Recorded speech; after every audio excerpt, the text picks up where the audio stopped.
Actually, before you start, I'm going to get pee. Okay. Better do it now. I know, man. I've got a bladder like a 12-year-old girl. Oh, really? You like that as well? Which way am I going? To your right. This little guy here, Yeah.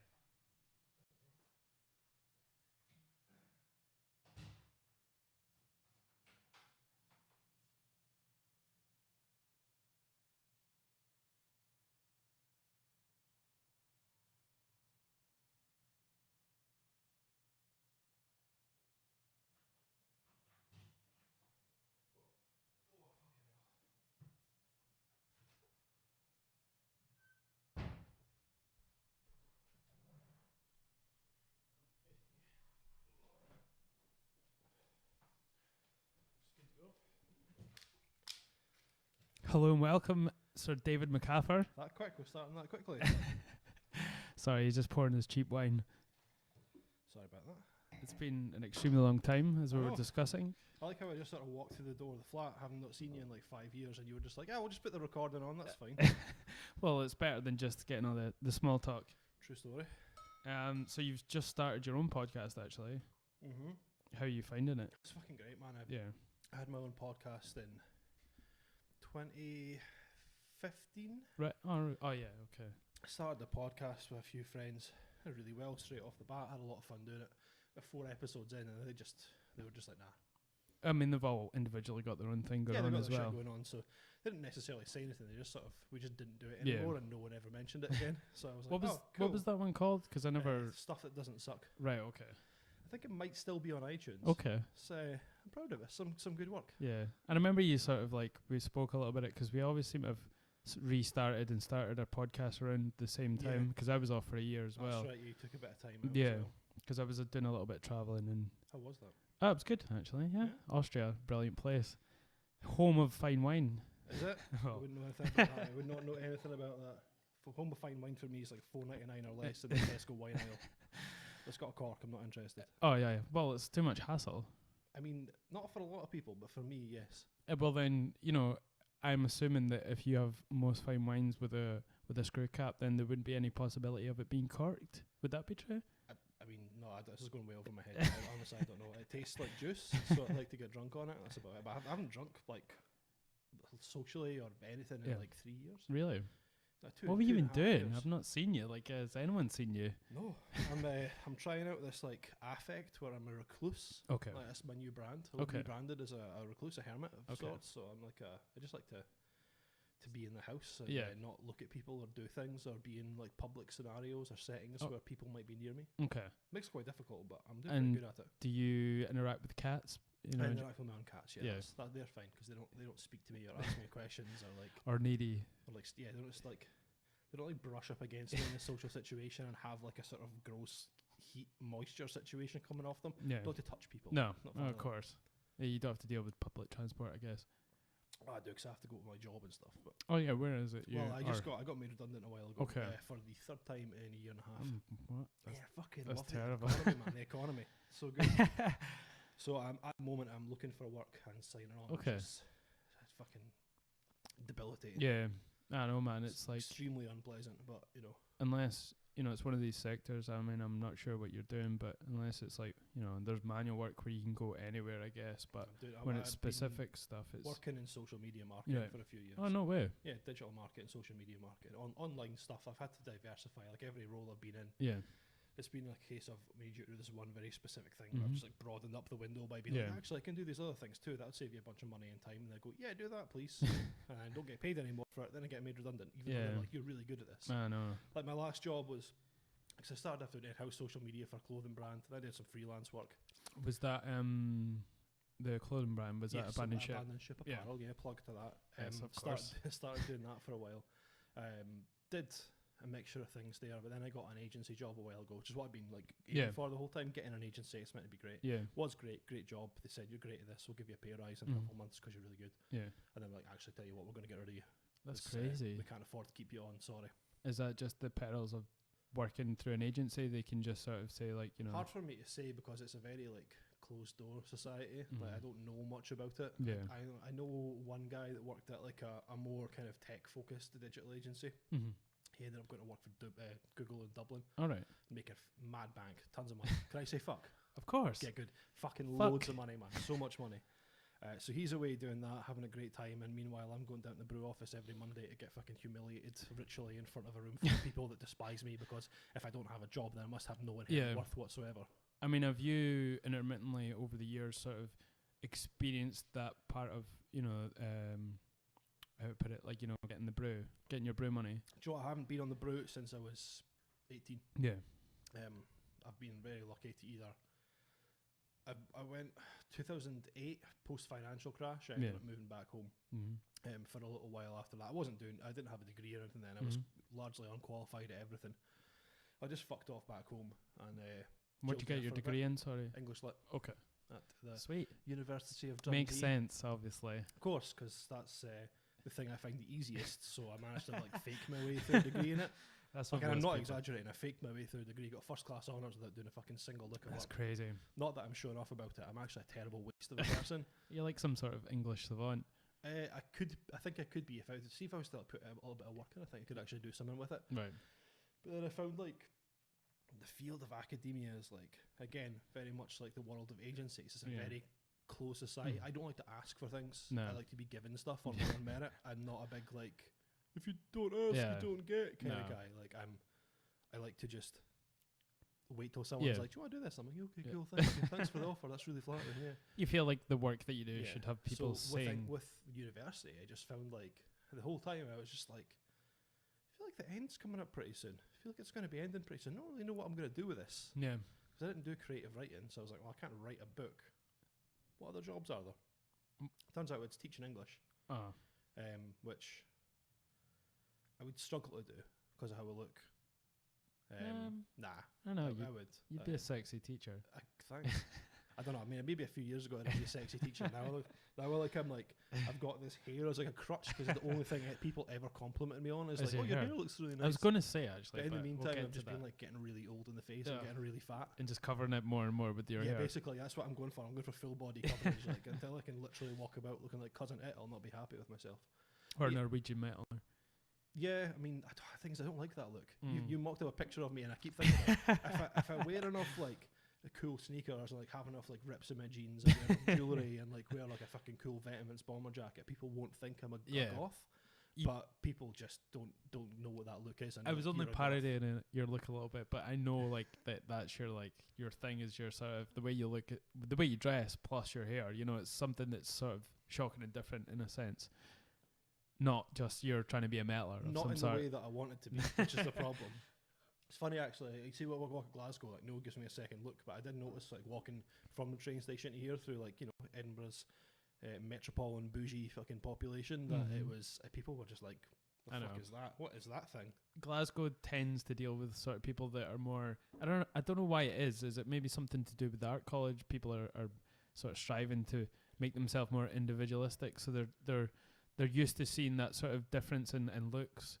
So you walking down the street like you dress is not really something that people. I never really thought about that before, but Glasgow does have a bit more of a kind of esoteric crowd. Yeah, it's a lot more of a kind of like it's a more working class city, less tourism, much more kind of like economic despair. So yeah. I don't know how that would like manifest itself as lots of. I mean, it does have a good art school. Yeah, it could just be the fucking art school. Maybe because of the working class background, though, it's cut out all this sort of nonsense in terms of, Edinburgh's quite pretentious, so people are building upon that in terms of people just being working class in Glasgow. I do know a lot of people go to Glasgow to study because they don't have any money and it's like hella cheap compared to like London, for example. So when you see someone with like a fucking Spock haircut and like cut off fucking like straight leg trousers and Doc Marten shoes on, like they're probably not from Glasgow. They might be from Glasgow. I'm not. I don't know. I don't leave the house, so I've never heard them speak. I look at them at the window though.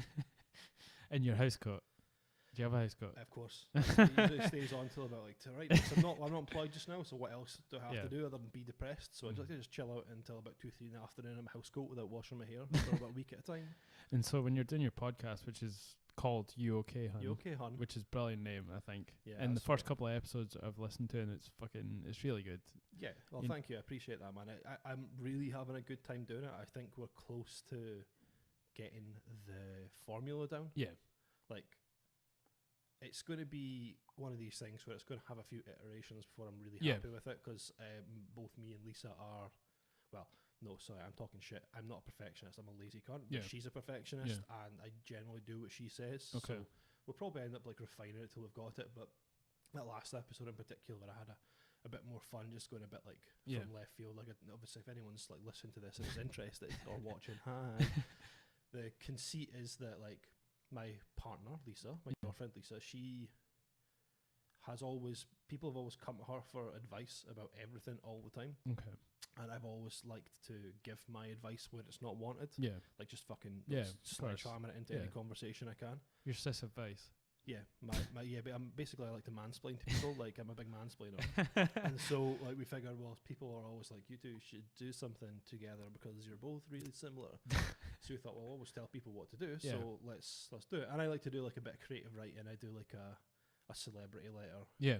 That you know, if you listen to our podcast, obviously we never reveal this from us, who it's from or like that it's fake. But yeah, it's fake. Is this like a Glasgow celebrity celebrity or someone that's... No, we did Donald Trump, Harvey Weinstein, and Marie Antoinette so far. Okay. And just to explain to people, what is the sort of format generally of your podcast? In your own sort of words. I present some problems. So I'll write a letter from celebrity. And that generally, I've got like an idea of where that's going to go. Like I did Marie Antoinette, I want to talk about class warfare. Okay. With Harvey Weinstein, obviously want to talk about like kind of gender politics. Did Donald Trump, and I actually did Donald Trump to talk about what the fuck is it called?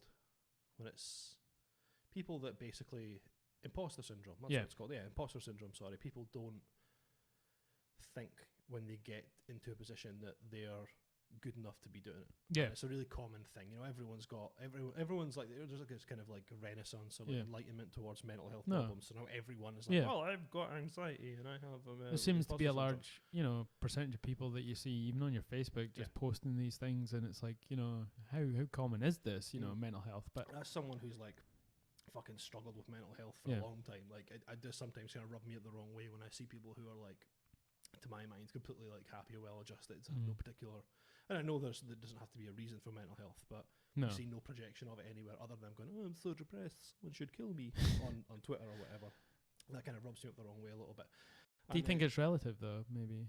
Yeah, well, I mean, how bad something is always relative to your particular situation. Like there's the school of philosophy that says like, if you are privileged and something bad happens to you, like your pony dies, like that is it has the same mental weight as, say, like a Ugandan child soldier watching their family gig. Like that's literally, there's people that suggest that is true. I don't think, even if it is true, I'd ever admit to believe that, because it just seems like so. I know it's quite terrible, actually. Yeah. But it seems to like make sense, because everything, well, it is relative to what happens to you. Yeah, it's going to have a different effect on anyone. Well, this is it. And like we said in the first episode of the podcast, like if you are in a position of privilege, equality can feel like oppression. So I don't know if that. Are you quoting someone when you said that? Because I've heard that before. It's a pretty commonly used phrase. I don't know if it's from like someone in particular, but it just gets lobbed around without a name on the end of it in plenty of places. So I've just co-opted it because I'm white and I like to colonize things. Let's put it to Kim Jong-il. He might have said it. I'd fucking love it if he'd said it. Don't get me started on North Korea, man. I've got a lot to say about North Korea. Oh man, fuck, it's crazy. It's crazy, but it's so fucking horribly misrepresented, like the entire situation. Now, I've seen a lot of sort of alternative looks on North Korea recently. People coming out and sort of showing different sides to it, but there are sort of this mainstream look that it is just a terrible oppression, dictatorship. Well, the problem with North Korea, right, is that the North Korean people. That is the mansplaining thing I've heard all day. The problem with North Korea, guys. No, but like genuinely, like the issue that I have talking about North Korea is that North Korea is a horrible authoritarian. Like kind of fucking faux socialist dictatorship. But it's like they don't have. There's I don't know whether it's propaganda or not, but there was this kind of like idea circulating that there were no longer any dogs, cats, or rats and mice left in North Korea because they'd been eaten, because they a couple of years ago started having the worst famines as they had, I think, since the 90s. Yeah, and it is completely economically isolated. There is no trade, like barely any trade. What little trade there is, most of it is illegal. I don't know if you've seen the Vice documentary about the slave trade in Siberia, North Korea. It's the one where they have the camps. Is that? Yeah, like the correct? logging Yeah. camps. And these there. people don't even realize Yeah. sometimes that they're not in North Korea. They Yeah. think I don't know how true that is, but that's some of the things that have been put Yeah, I don't know if forward. I mean, how would you have any concept of Yeah. it? Now, I'm actually really fascinated with with North Korea to an extent, and also South Korea. Hugely Yeah. fascinated. Like I love South Korean culture, food, TV. Yeah. I watch like a lot of South Korean TV and stuff. So I'm like really interested in the whole region. But the problem is like, while the people in North Korea are like wildly oppressed, like it's a fucking terrible place to live. I watched like a YouTube series about so like kind of like Korean American guys like making like American food and interviewing North Korean defectors, Right. and there were some of them saying like, yeah, we get rice like once a year on your birthday. I can't even begin to imagine what they're eating, if at all, the rest of the year. And But it is terrible. rice but- seems like it's the basic nutritional thing Yeah. that you would probably get, and, Totally. and you're not even getting that. Yeah. But the thing is, what's the answer to North Korea? Because why is it like that in the first place? There was no North Korea before the end of World War II. Yeah. There was Korea. Yeah. It was occupied by Japan, and I'm just going to tell you this as if you don't know, just FYI. Okay. It was occupied by Japan, Pretext. and when Japan kicked off with America, America sort of invaded the south of Korea. The Russians came in from the north, obviously like on the same side at the time. And then as soon as they'd finished, basically the Russians installed a kind of like, Korean communist regime in the north, propped up by Russia, and Americans installed like a hyper-communist regime in the south, propped up by North America. And then essentially when the 50s, what happened was... Sorry, man. Can you just bring your mic up a little bit? I can. Is that better? That's brilliant. Yeah, the North Korea invaded South Korea Okay. to be like, let's reunify Korea, because they've always been a unified nation. Japan obviously occupied it. They got split by an unnatural force in the American, Russian fucking Cold War bullshit, split them in half. So they were like, fuck it, let's go take it back. And there's a whole lot of jiggery-pokery. Like, there was no right or wrong really in that situation. There was like a lot of like real bullshit coming out of South at the same time. So And eventually, like what sense?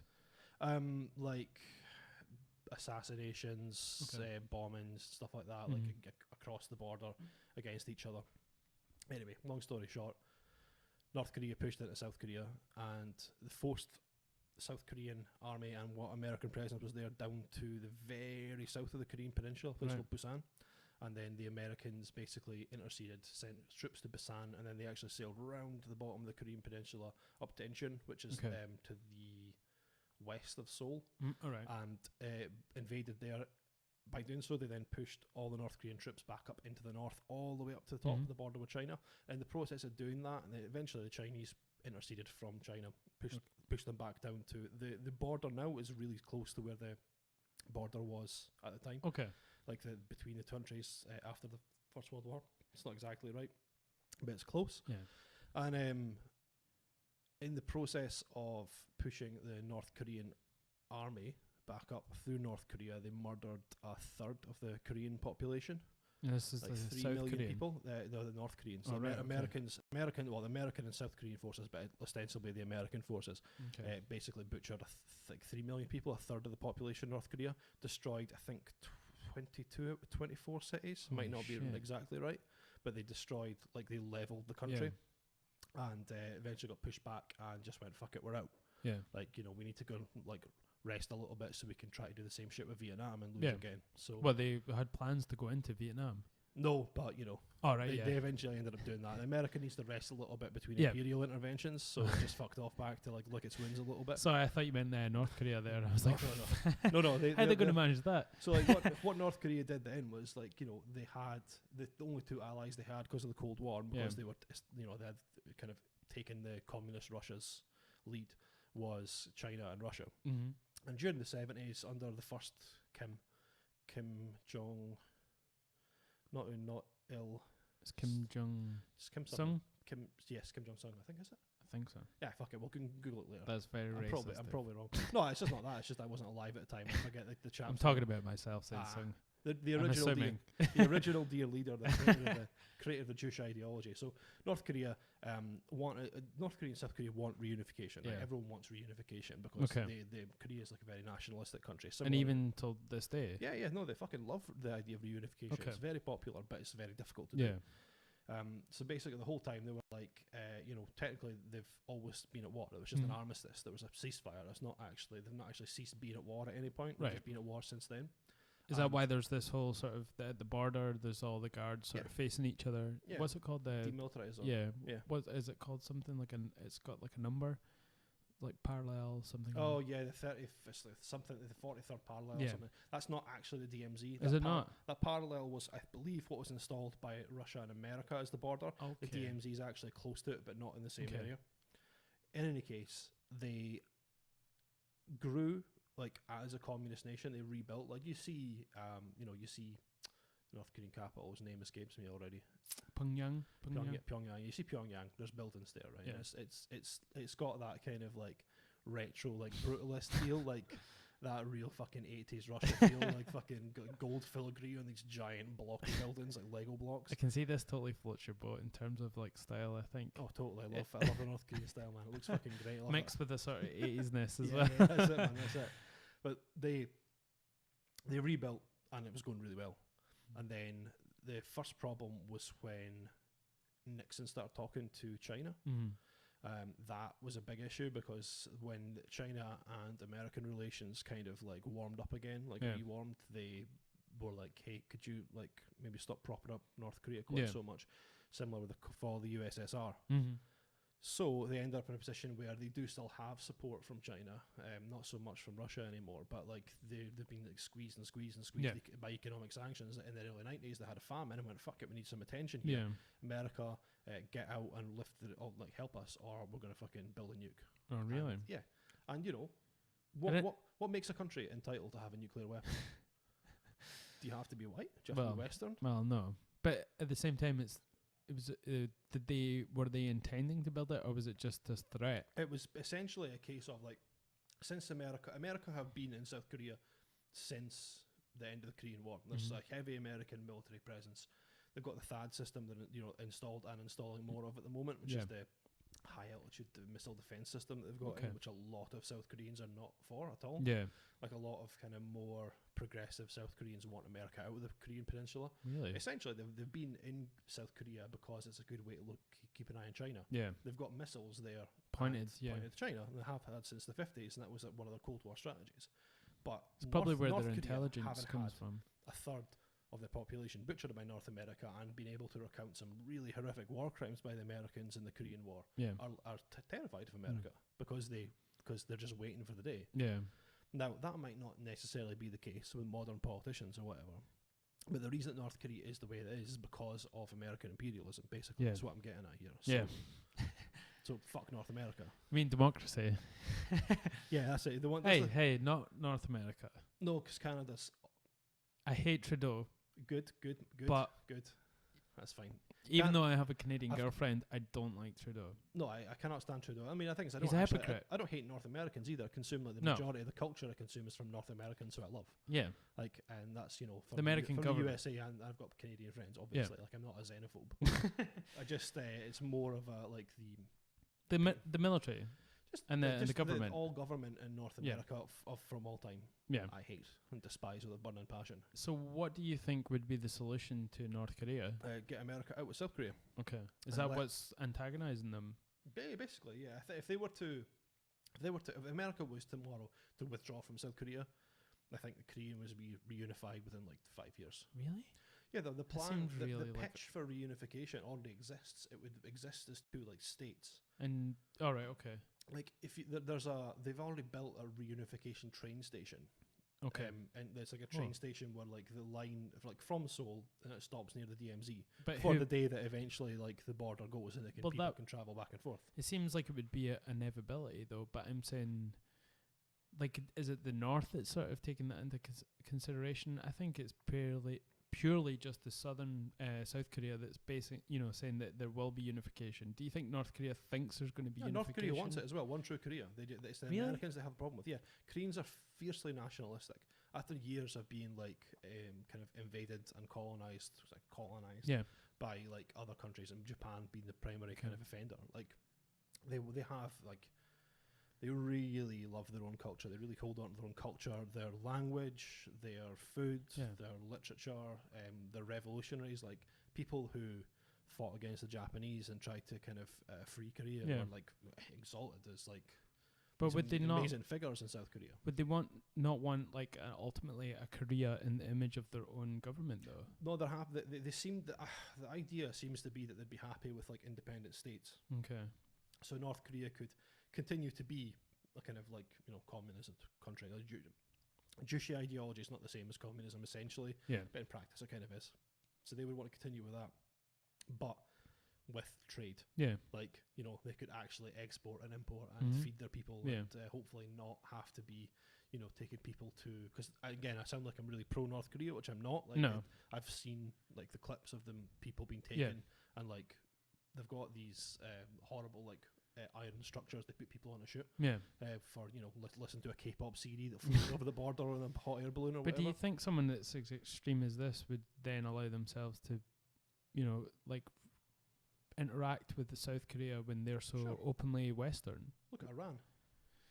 Look at Iran in the 80s versus Iran now. Yeah, it's hard to kind of sort of envision that would happen. That's deliberate. It's deliberately hard to envision, and because half the propaganda that comes out about North Korea, you can't even verify whether it's true or not. Yeah, no, that's true. And that's the problem. Like, Have it's so you difficult. read Dear Reader? No. That's I don't know who wrote the book, but this is a guy who spent a lot of time sort of portraying North Korea in a book. It's called Dear Reader instead of Nice. obviously it's slightly a slur. Racist. Yeah. Nice. But I think the guy's from Russia, so it doesn't matter. It's not. Yeah, fuck it. He's one of those weird white folks. But yeah, it's supposed to be he took like years to sort of try and portray them in a genuine light, and it supposedly he comes off with the same sort of information as most people see, but he doesn't like how they're portrayed in the mainstream media. Right. Yeah. Like the shit about him like killing his uncle with like a firing squad of tanks or fucking Mortar. Yeah, whatever it was. Yeah, apparently his uncle's just been seen like, just chilling out next to him, like pretty much had a cold or something. Like, it's like the guy well, if you believe in conspiracy theories, the planes that went into, the guys have been seen on the streets, like years later, and some sort of. Really? Yeah, that's what Oh they my say. God. That's what the conspiracies are. Of the conspiracies. Fucking love conspiracy theories. They're so stupid. It's ridiculous. Well, no matter how you look at it, it's still a conspiracy. Yeah. Because someone conspired to do it, But that's just looking at the theory, semantics. the theory is that some guys with Saudi passports trained to be pilots, then hijacked a couple of planes and flew them into a building. What is your sort of viewpoint on the whole It 9/11? happened. Bush probably did it. I don't know. And it's like I don't know. I don't fucking care either. Like, get over it. Like, I think that okay. was the mantra for the early 2000s. Yeah, Bush probably did it. Yeah, probably did. Honestly, like I know that 2,000 people dying is terrible, but it's not the only loss of life that has happened. No, in of the course. last, 20 years. There's probably been what's happening today in like Yemen or fucking Libya. I mean, that's something that people hands. bring up a lot on Facebook, especially the group of friends that you can have that they sort of poo-poo any sort of if you bring up something that happens in the Western world, a lot of people sort of poo-poo it and sort of look to stuff that happens in these Middle Eastern countries and say, well, look, this happens 10 times worse, but no one sort of cares about that. Yeah. But it's something that happens like. Are you gonna say, but it happens to brown people, so it doesn't matter? Of course, no, of course. No, I just mean like I talked about it in a couple of podcast episodes ago, and it was just basically those are when it happens in the Western world, it's something that you're easily sort of be able to identify to. Oh, totally. Because you don't live in a dictator. Well, like these places. If a bomb goes down the street from me, I'm always going to care more about it than if a bomb goes off on the other side of the world. It shouldn't be like that, but that's just the way. But the problem is we treat it as black and white. Yeah. Like it's terrible. Oh, it's that happens nuanced. here and it didn't happen. Yeah. If it's anywhere else, whereas in reality, the situation should be like, particularly when it is a terror attack in the UK. Oh, a terrible loss of life. Get the fucking get the extremists out. Well, why are they here? Yeah. Why are they here in the first place? What's their fucking beef? Yeah. Could it be that we illegally invaded Iraq Yeah. and fucking butchered it Yeah. and created a caste war and then just left without putting anything in place to stop it from happening and let it descend into civil war and fucking hundreds of thousands of people have died? Is it maybe that? Yeah, of course. But then, of course, I mean, I don't want to get blown up. Like, I have no interest in getting blown up by a bomb. No, of course. And that'd be fucking shit if that happened. I'd fucking hate that. Like, I thought about that today. I was like, oh, I'm going to Edinburgh. That's the capital. I'm probably more likely to get killed by a bomb here. But in reality, it's not But my the thing fault, is, nor is it even partially the fault of the person doing it, because they, like, the when way you're that, look at the way that Europe has gone, right? Europe and the West has gone recently, right? The way that, like, populism has returned in a big way because Okay. of economic struggle. yeah, If we Could are you going to fucking, pass me that bottle opener by. all Sorry. right, Thank you. Sorry. Yeah, thank you. Sorry, I'm just didn't want to distract anyone but you. if like 15% more of us have to go to the job centre because the economy went in the toilet, Yeah. and because the wage hasn't gone up in a while, and we're like, get out of the EU, bring in Trump, where's Marine Le Pen, get her on the go. If we're going to do that, like, over some economic shit, can you imagine what happened if we got fucking forced in a caste war, and our families were getting, like, decapitated and thrown off buildings and fucked up and set on fire? People do sort of quote that line a lot when it comes to sort of us invading the the Middle East and, Yep. and with America, the coalition of Yep. whatever chaos or whatever. Mm-hmm. But there's the whole chicken and egg situation that I think people could at that time could have said, well, there's a whole series of things that have happened to us that has then forced us into that, and then 9/11. you could look into that and say there was the people in the Middle East at that time were Yep. saying there's a whole series. It's a perpetual thing. Yeah, you know. you don't just like walk away from it like we No. did with Iraq, though. Like, truth and reconciliation, that's the way to do it. Yeah. Like, it's easy for me to say from this position of kind of relative Mm. privilege, but it's the one, like, South Africa's not perfect, but how did we get it from apartheid to not perfect? Was truth Yeah. and reconciliation. What other model works? It's worked in South America in a limited capacity. Yeah. It's there is no perfect option, but it's the best option we've Yeah. got for situations like No, that. true. And it's fixable. Like, these things can be at least made better. Mm-hmm. Certainly not by fucking drone striking the shit out of Yemen Yeah. for like 6 years. Okay. Thanks, Obama. But do you think that this? Do you think it's a sort of personal viewpoint that these people who go on to sort of bomb us in the Western civilization, or is it something that when we are bombing them in the Middle East, that their ideals are solidified, because they've been attacked by a foreign invader? Times of strife, people go to extremes, Yeah. right? That's all. And in times of extreme strife, some people get radicalized. Mm-hmm. Like, can anyone argue that, like, to someone in Iraq, America is evil? Like, can you really say, well, actually, they should be thankful? No, there's No. not a single fucking person I've ever met in my entire life that would be grateful and wouldn't be livid with America. Now, Well, pick someone that's pissed. you're coming from someone that stays in Glasgow, Yeah, How- true. but I've you're been- not I've someone been- that's I've in the been Middle to- East. I've been to, like, nice places as well. You know? Barcelona. Yeah, I've been to, where have I been? I've been to Vienna. Right? And people in Vienna, doesn't matter where they are, like, you're a human being. We all respond the same way Yeah. to stress. And if we had to endure the kind of lifestyle Mm-hmm. that is forced on you by, Yeah. like, foreign intervention, there's no way, there's no two ways about it. Mm-hmm. You're always going to go, you're going to be partisan.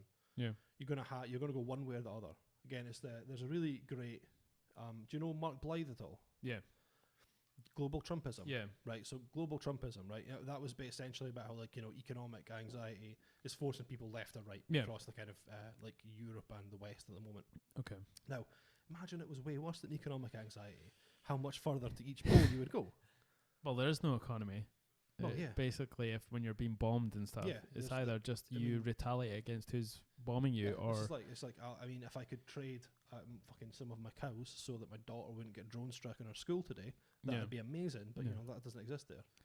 yeah. I mean, it's tough to say because these places do have a sort of different outlook on the world than Mm. we do. Yep. We're part of the Western world. I'm not going to say civilized. That's Yeah. subjective. But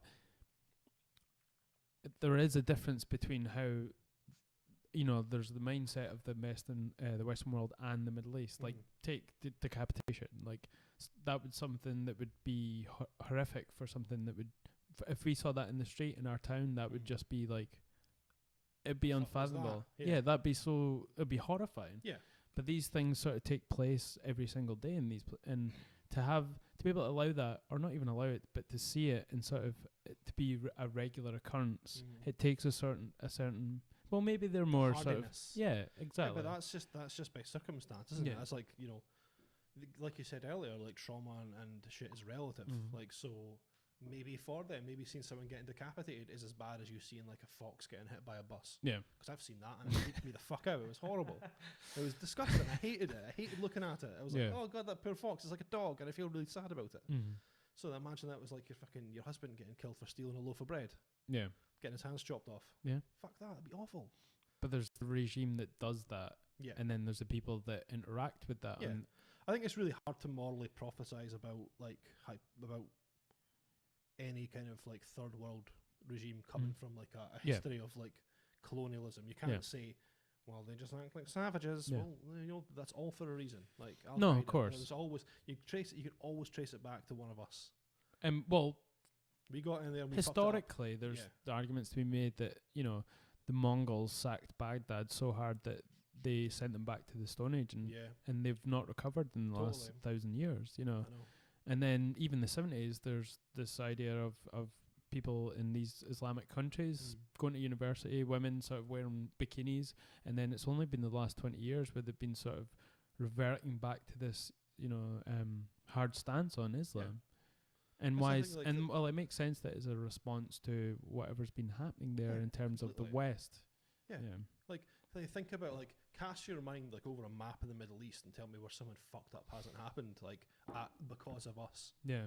Like interventionism, a massive failure of liberalism. Get it gone. Don't want it anymore. Please stop doing it. 100%. Stop doing it. That's why I don't want anyone to sort of intervene with North Korea, because it's pointless. The revolution should come from within inside, Here's a thought experiment, not a thought experiment, but here's something I'd like suggest to North America, right? Like, kid on, when you took everything away, right? Hide all the soldiers, like chuck your jacket over the nukes and see what North Korea do. Yeah. That way, if they're like, cool, now we can start launching nukes at South Korea, then you can just be like, I was under this tarpaulin the whole time, stop it. Or if they're just like, thank fuck, now we can reunify, please don't come back, then you'd be like, oh cool, we'll actually get them out now. We're just lying before, sorry. Mm-hmm. Had to just test it though. Okay. What terrifies me about the whole like North Korea, South Korea thing is like all the kind of like military reporters there are like, if anything happens, if there's any preliminary strike, Yeah. Seoul is in like range of like a full array of like ballistic weapons in North Korea, and they could, because they're so old school, like you can't do anything to stop it. All right. They could literally like level Seoul No way. before a nuke had like even crossed halfway across the Pacific. There was an article that I got sent. I think it was my girlfriend that sent it. There was like threats of an EMP strike. They were building technology, and it's something that people are not speaking about, but they have the means to build a sort of EMP bomb in North Korea. And it was quite a prestigious newspaper that was who's prestigious these days, but They're certainly trying. Yeah. Don't get me wrong, they're trying to build like the best fucking nuke going. And like they're projected now they could hit like Seattle or like the western seaboard of America, I guess. Like they could hit that. Do you think that North Korea genuinely has? They think that they have a genuine chance in sort of a war against whoever. No, they're terrified. Well, Okay. of course they're not stupid. They're not. That's the thing. Like they're not dumb. Mm-hmm. Like it's literally, people are always like, we want to keep our nukes because it's a deterrent. What the fuck is theirs for? Like it's Exactly. like they've been posturing about it since like the early 90s. Yeah. And they've never launched a fucking nuke. Yeah. If they're crazy and they're dumb, like everyone says, they would have done it so far. Yeah. It's literally there to give them a bargaining chip, Mm-hmm. to get them a seat at the table. Makes sense. Like you can literally look at transcripts of old like interviews just saying like, we don't want war. Mm-hmm. Like Kim Jong Il meeting Bush Senior in the early 90s, I think. Like it was literally, we don't want war, we just want you out. Like you are an aggressor, please leave. Like we will disarm.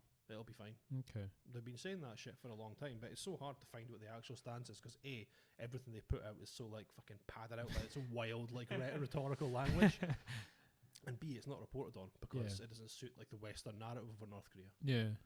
I say just get America out. Get America out with everywhere. Fuck off America. Get them out. They should like disarm America. What do you think it boils down to though? Like, is it they want to take over these places, or is it? I mean, Just American. Is it capitalism? Yeah, basically. Well, look, you could be you could go down the crazy like anti-Semitic conspiracy theory route Anti-semantics. Anti-semantics, like your t-shirts, Yes. Yeah, you can get them made. No, the anti-Semitic route, and say that it's the Jewish New World Order want to get the world back into every country, and the only one that's left over now is North Korea, because they've got Cuba and Syria, I think, were like the outliers. That's what that's what the conspiracy theory said. So maybe they won't get the World Bank in there, but maybe it's just American exceptionalism. They don't like being stood up to by, I think a it's little more man with a funny haircut. I don't think it's as childish as that. I think it's definitely based on sort of. I totally believe it's childish. 100%. I think for me it just comes down to sort of economy and making money and capitalizing on these different countries and going in and sort of extracting whatever. Now, if it was pure capitalism, right? If it was pure capitalism, this wouldn't be happening. Yeah. Because the nuclear weapons wouldn't matter. They'd be selling fucking arms to them. Yeah. They would lift the restrictions, and they would set themselves up a sweet trade deal with North Korea, and they would get some fucking hell of money in there. Yeah. They'd get Apple in there. They'd do all their shit. Yeah. So I don't think it's pure capitalism. No? Nah. Okay. Something more to it than that. So like, America is interfered with. I think it's like still a Cold War hangover. Yeah. The problem is, like you said before, right? We're already in a lot of these situations. Like, it's been set up by this happened, and then we reacted this way, then someone else reacted this way, then we reacted that way. We're here now, and it's got such a hangover of the Cold War because it is still a communist country. That I just think it's literally just this inherited feeling of disdain for a communist country. It makes sense. I mean, like, people. They're in the situation. We've got guns pointed at each other. They're like, "Gonna shoot you! Gonna shoot you!"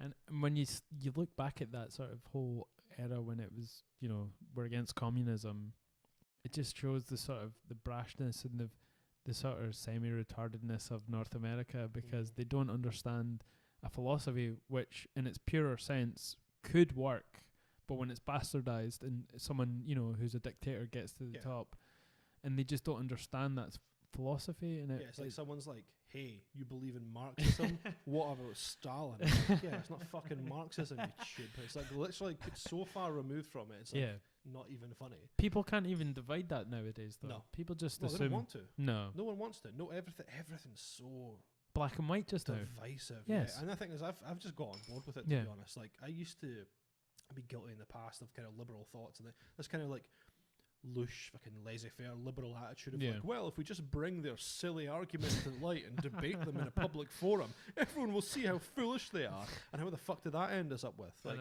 that got us Brexit, that got us Trump, and you had fucking Michael Gove say that on the campaign trail for Brexit. Like, we've had it with experts, and that's true.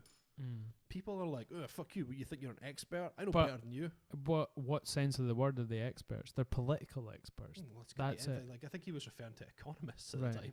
But still, these are people that are built their careers on being part of the political system. Yeah, like whether it's a political expert, whether it's an economist, whether it's a historian, doesn't matter anymore. No one wants to hear that shit. They want to hear the fucking version of history that works the best for them. Yeah. And it doesn't matter if you can like debunk it in seconds. It doesn't fucking matter to them. Like, they don't care. So I'm just going with it. What do you think of this attitude recently? And it seems to be there's a division between science and factual evidence and sort of how people feel as well. There's a big thing coming out of America just now when it comes to, gender and all these types of things. Like, there's a lot of, not denial, but of poo-pooing science to say, look, this is the basic facts. I mean, it's not that we're advocating what it says, but the brass, knuckles of the thing, these are facts, and people are just Which sort of facts are you referring to? Well, I can't list them off the top of my head. Let's do it. Get some specific facts. Are we getting out there. into Are we the talking gender about the wars? multiple gender thing? Is that what we're doing here? Yes. I think right. So there's we know intersex exists because we can see visual versions of that. We know that gender dysphoria exists. Yes. Right? And we don't classify it as a mental illness. And just to explain to people what is gender dysphoria. No, I don't want. No, I'm not going to do that because I want to be on the right side of this argument. But I also I don't feel there is no I'm right side to give the correct. Okay. No, because there is a distinction between someone who's transgender and someone who has gender dysphoria. Okay. There is actually a distinction that exists. I don't remember what it is because it does not affect me directly, so I don't really fucking care. But I don't want to tread into it and go this is what it is, right? Yeah. So the gender dysphoria we know exists, right? Okay. And that's a scientifically proven fact. Yes. Now, do I think that anyone is fucking unicornkin. No, fuck off. You're not a unicorn. That doesn't exist. So if someone you cannot identify something that does not exist. That's Okay. not. That's Okay. silly. Yeah. Shut up. Otherkin. Nope, not having it. But I do think that like the gender thing has existed in like one way or another for a very long time. Like David Bowie died. Everyone's like, David Bowie was great. He played with gender.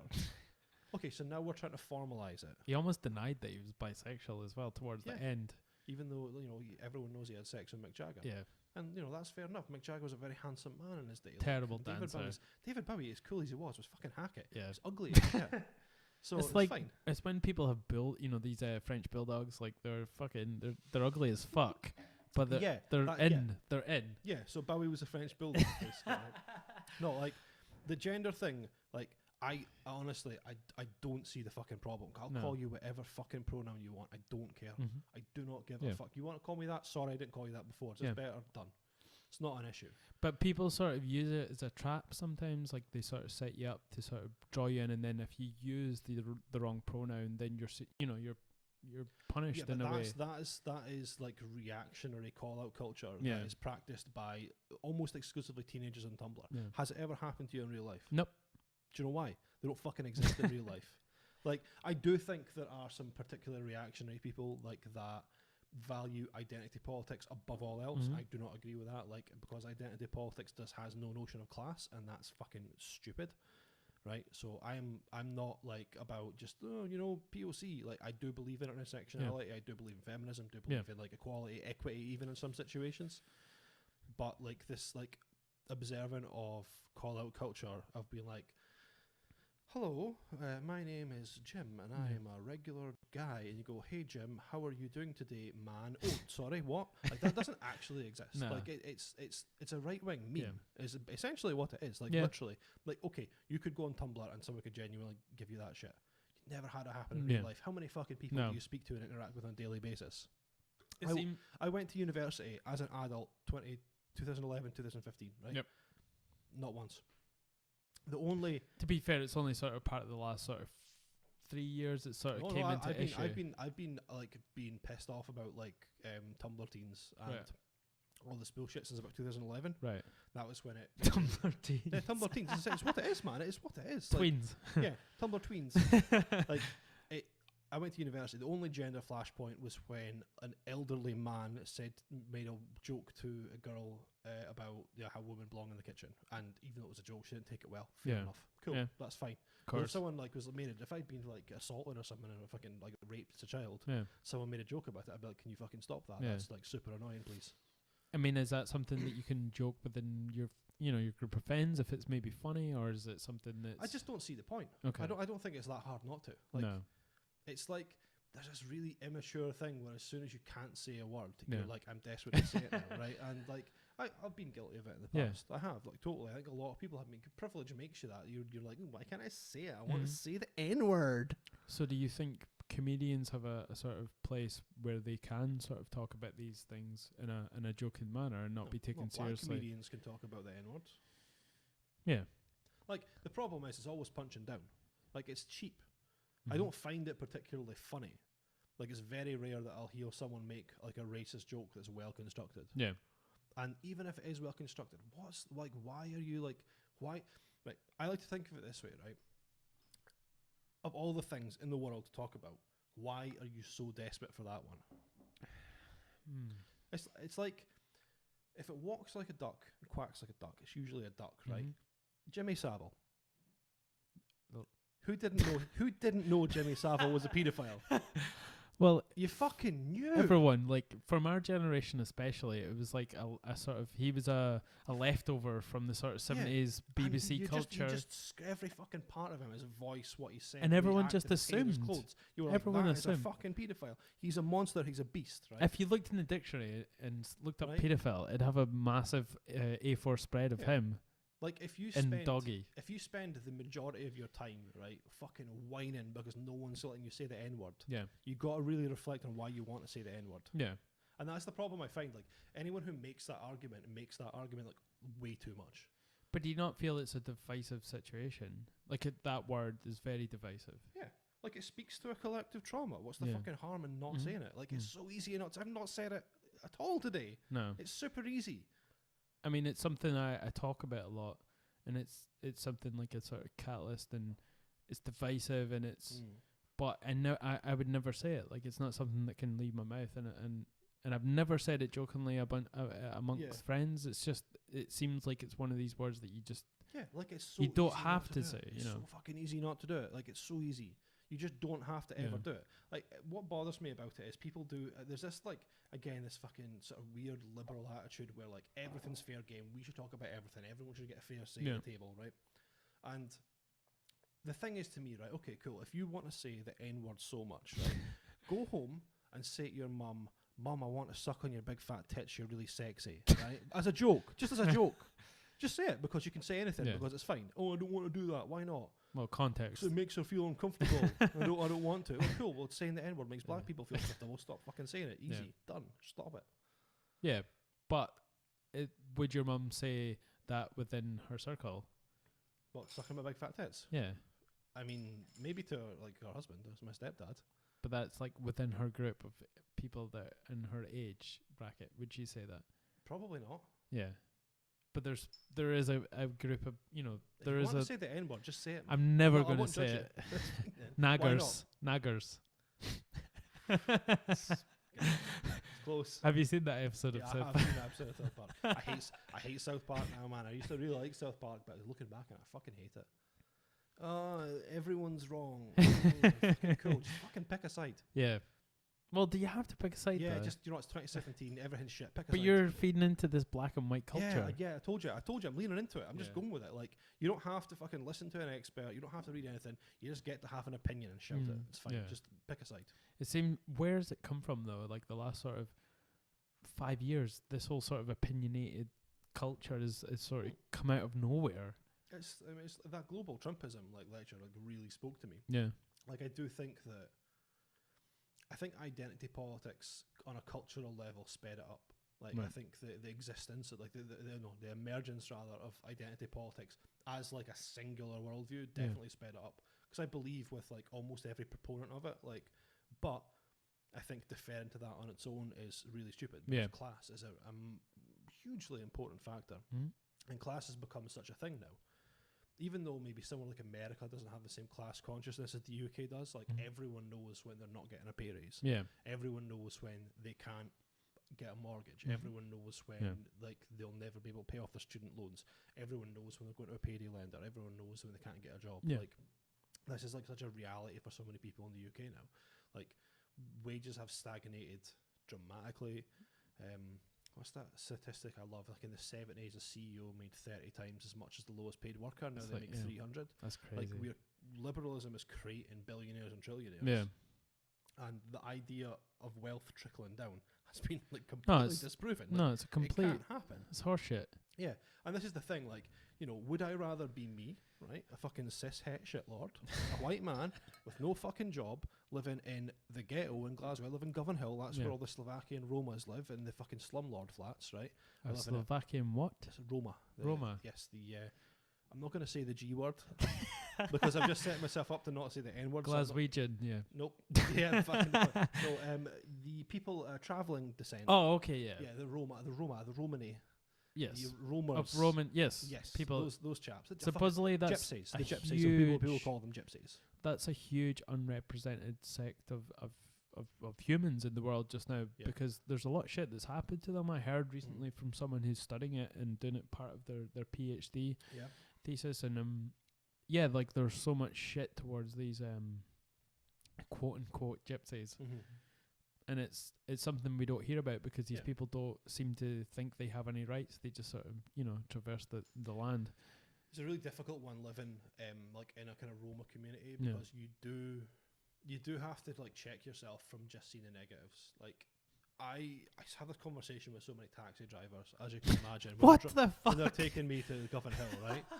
Because they're like, right, mate, what time do you knock off? What about these gypsy bastards? Well, yeah, that's the taxi driver opening gambit. Like, how many times I almost had a physical altercation with a taxi driver in Dundee because he just fucking wouldn't stop talking about fucking rivers of blood and fucking and getting people out of the country and everything. I was like, mate, please stop. Like, I do not want to hear this anymore. I thought it was because you tried to put your fixie in his boot. Single speed. I don't ride fixed. That's dangerous. A woman died, Darren. That's not funny.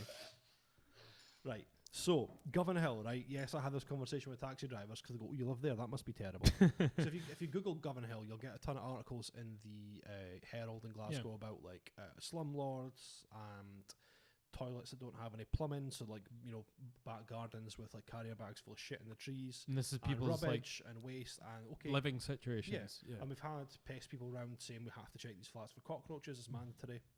And there will be furniture in the street, and I don't know if this is specific to like the Roma people in general, or Slovakian Roma, or just the guys who live around my way, but they eat a lot of sesame seeds, Okay. so the ground looks like the inside of a hamster's cage. But I've lived there 3 years, and I've never felt threatened, No. and I've never seen a bottle of booze. Mhm. Apart from when 2 white guys were drinking bucky in the wee park next to my house, but other than that, I've never I've had a relatively decent kind of life there. And what about Lisa Same, like as a female? So yeah, no, that's the thing. There was that was one of my concerns because I remember like when I moved in, I was walking to the end of my street and there's a big crowd of guys and they had like fucking leather jackets on, pork pie hats, mustaches, like fedoras. they kind of looked like the archetypal like Eastern European gangster. I was like, fuck. And it was just right when I moved in, I had no idea, I had no lay of the land yet, and it was quite dark. And I was like, fuck, this is oh shit. Am I going to get I had this weird noise, and I was like, what the fuck is that? And as I got closer, I realised there was a boy sitting on a fucking crate playing the accordion. They're all just fucking yay, clapping along. And I was like, oh, cool, all right, boys. They're like, yay. Was a fire out of crates? This is it. They just like to hang out. Yeah. Like they are an outdoors people. That's of like course. I'm not just like stereotyping that as part of their like cultural makeup.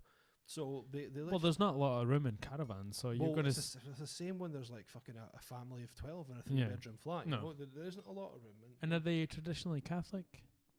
Fuck, I don't know. I have not looked that far. Okay. There is a church behind my house, but that is a Nigerian church. Then that practices witch hunting Oh. and gay conversion. Do they do like genital manipulation at all? I fucking hope not. I don't think so. I think Okay. I think you might just be being racist there. I'm not really sure. Like I think that's usually reserved for like Ugandans, yeah. like rural Uganda. Okay. But like I do know that they've had shit in the past for like practicing gay conversion. Anyway, going back to what I was saying before, right? So this is my life, right? You're hearing about like where I live, right? And I don't have a job right now, so I'm sustaining myself off like not enough money. Constantly looking at the windows. I was 34 yesterday. I signed on last when I was 19. I got more money when I signed on then than I do now. Yeah. Like it's a fucking Inflation, really hard though. to live. Now, going back to identity politics. Oh. Would I rather be me Okay. or Beyonce? Beyonce is a woman and she is black, Mm-hmm. right? Would Beyonce rather be me? She's Like, light skinned though, which is like a. that is true. That is true. But all I'm saying is, if she's driving a car at night and a policeman pulls her over, does the lightness of her skin necessarily matter? 'Cause Maybe not. So she presents as black, right? So this is what's dumb about Lennon. That's obviously a really bad example because she's one person, and the majority of black people do live in a different economic and cultural environment than I do. But it shows that there is an exception to it, and the exception is class, which is why class should be part of the identity politics dialogue, but it's not. Right. You know, it seems like there's this eradication of the lower class in a sense, and it's mostly just middle class. Would you sort of think that's true? I mean, it's hard. I don't know. Like, it seems to be there's middle class and sort of the upper class, and that's it in the UK. There definitely has been a broadening of the middle class, but there's also been a big squash in the middle class. Like when I grew up, I grew up in a decent place, right? I grew up with a single mum, right, which was not amazing, but still fine. She was a teacher. She had a teacher salary. She was actually a principal teacher, so a little bit more than a teacher salary. And we had a car, we had a garage, and I had my own bedroom, and I rarely went without food. Right. Did sometimes. Yeah.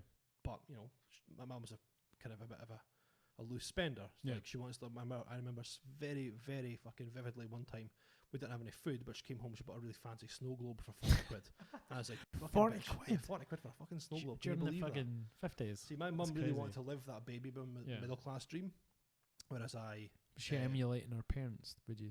No, they were pretty working class, actually. Yeah. My papa worked in a card factory. My gran was a nurse. Okay. So, but again, you know, they had a car and jobs and a house. Yeah. And, you know, the difficulty with this whole situation is that there is like a broadening in the middle class, because it's more people now have a car and a house with like a fucking feature wall, and they've got live, life, love on their wall, but they ain't got fuck all money because Yeah. their wages haven't grown in 30 Yeah. years. Like, nothing's changing for them. But the way capitalism's worked is that everything's sort of more affordable. You know, that sort of full, that Well, not full everything. that full middle classness Yeah, is not everything. The thing available. is, like, fucking things that you don't need are more affordable, Yeah. so you keep spending. Exactly. But houses, who's got a fucking house? Yeah. If you've got a house, well done. Okay, actually, no, I'll take that back. If you've got a house off your own back, Yeah. and you didn't just happen into your situation Mhm. where you had the money for a house, if you did, fuck you. But if you did that, well done. I But, think like, that's a struggle across the board, though. Mm. Like in the middle class sort of side of things as well. Like to Mm. buy your own house now is Yeah. ridiculous. oh, it's impossible. And the thing is, like, buying your own house shouldn't be considered a middle class thing. Like, that's something that people should just do. Like, I will probably rent till I die. Yeah. Like, that'll probably just be my life.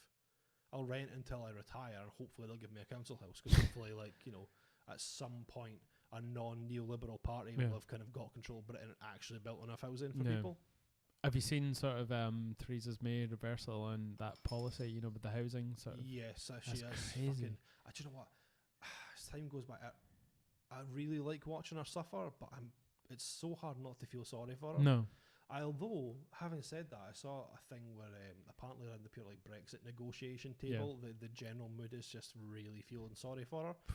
So I actually figured maybe it's this giant Machiavellian play where she's like, she got that comedian that handed her P45 during her fucking speech at the Conservative Yeah. conference. She made that letter fall off the wall. She faked the cough. She's faking it with Brexit. She's flip-flopping on policies that don't matter to her deliberately to So- look weak. And then she'll get a good Brexit deal and she'll be like, fuck you. I was faking it the whole time. It's crazy though because Thatcher she's. 2.0. I mean, she's directly affected people that I know because Mhm. my girlfriend, she's Canadian, and when she worked part of like before she came into being prime minister, she did something. Girlfriend's the Prime Minister. Yeah, of course, Oh, shit. prime minister of this house. Yeah. So Women do be like that, though. sexist motherfucker. Get in the kitchen. And yeah, so she was obviously applying for her visa to stay here. Yeah. And when Theresa May was something to do with the visas, Through the Home Secretary. Yes. This, yeah. so she made it that she would have to be earning 30,000 for her to stay even more. Right, okay. And it's crazy because it's obviously aimed at a certain group of people that, Yeah. as opposed to someone, you know, who's white and from a Western country, you know. Totally, yeah. And it's ridiculous, you know. Right, but Anybody, We're talking about fucking throwing even our European brethren out now, you know? Mm. Like, talking of as a fucking privileged white person, we're talking about other privileged white people that speak different languages, and we're Yeah. talking about turfing them out now.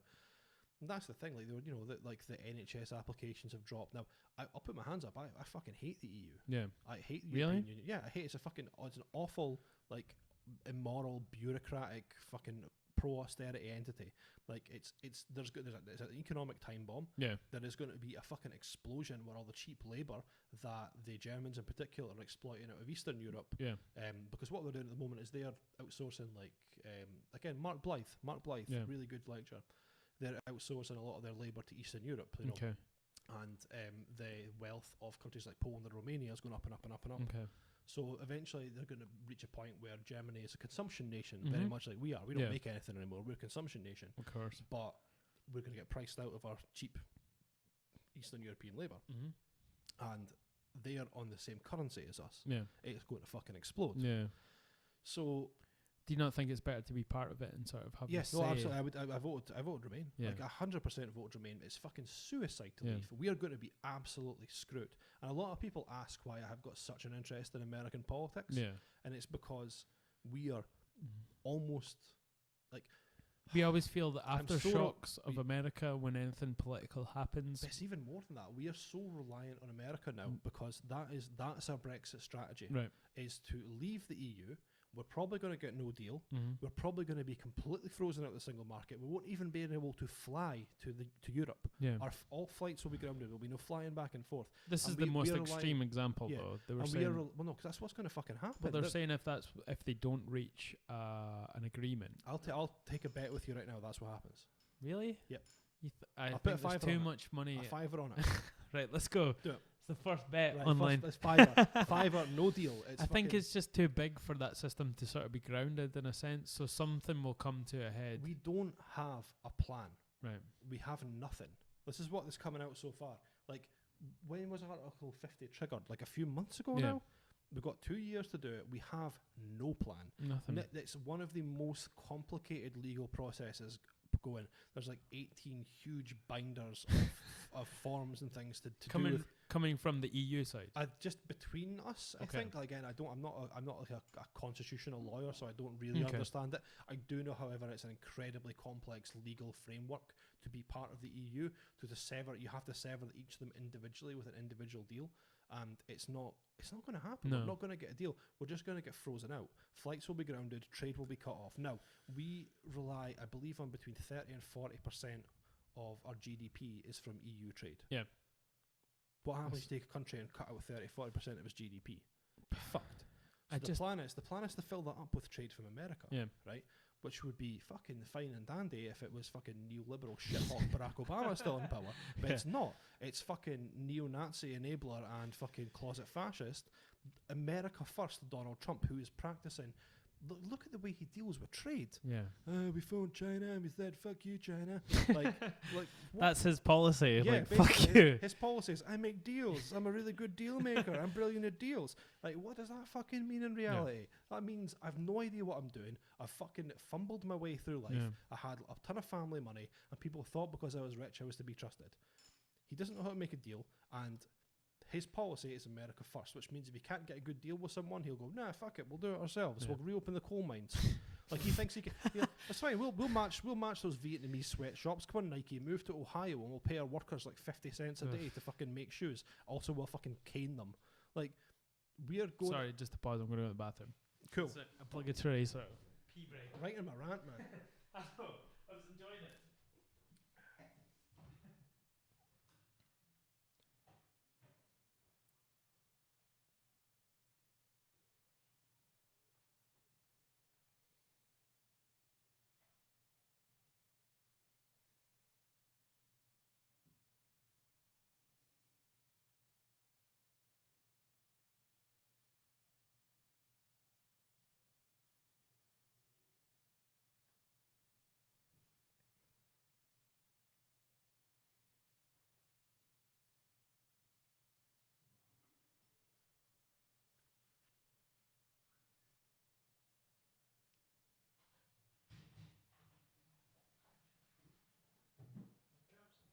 Man's back.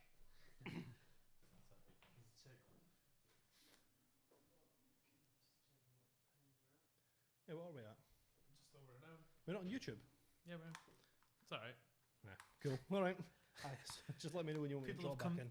People have come used to me disappearing for a pee. So yeah, continue your rant of some sort.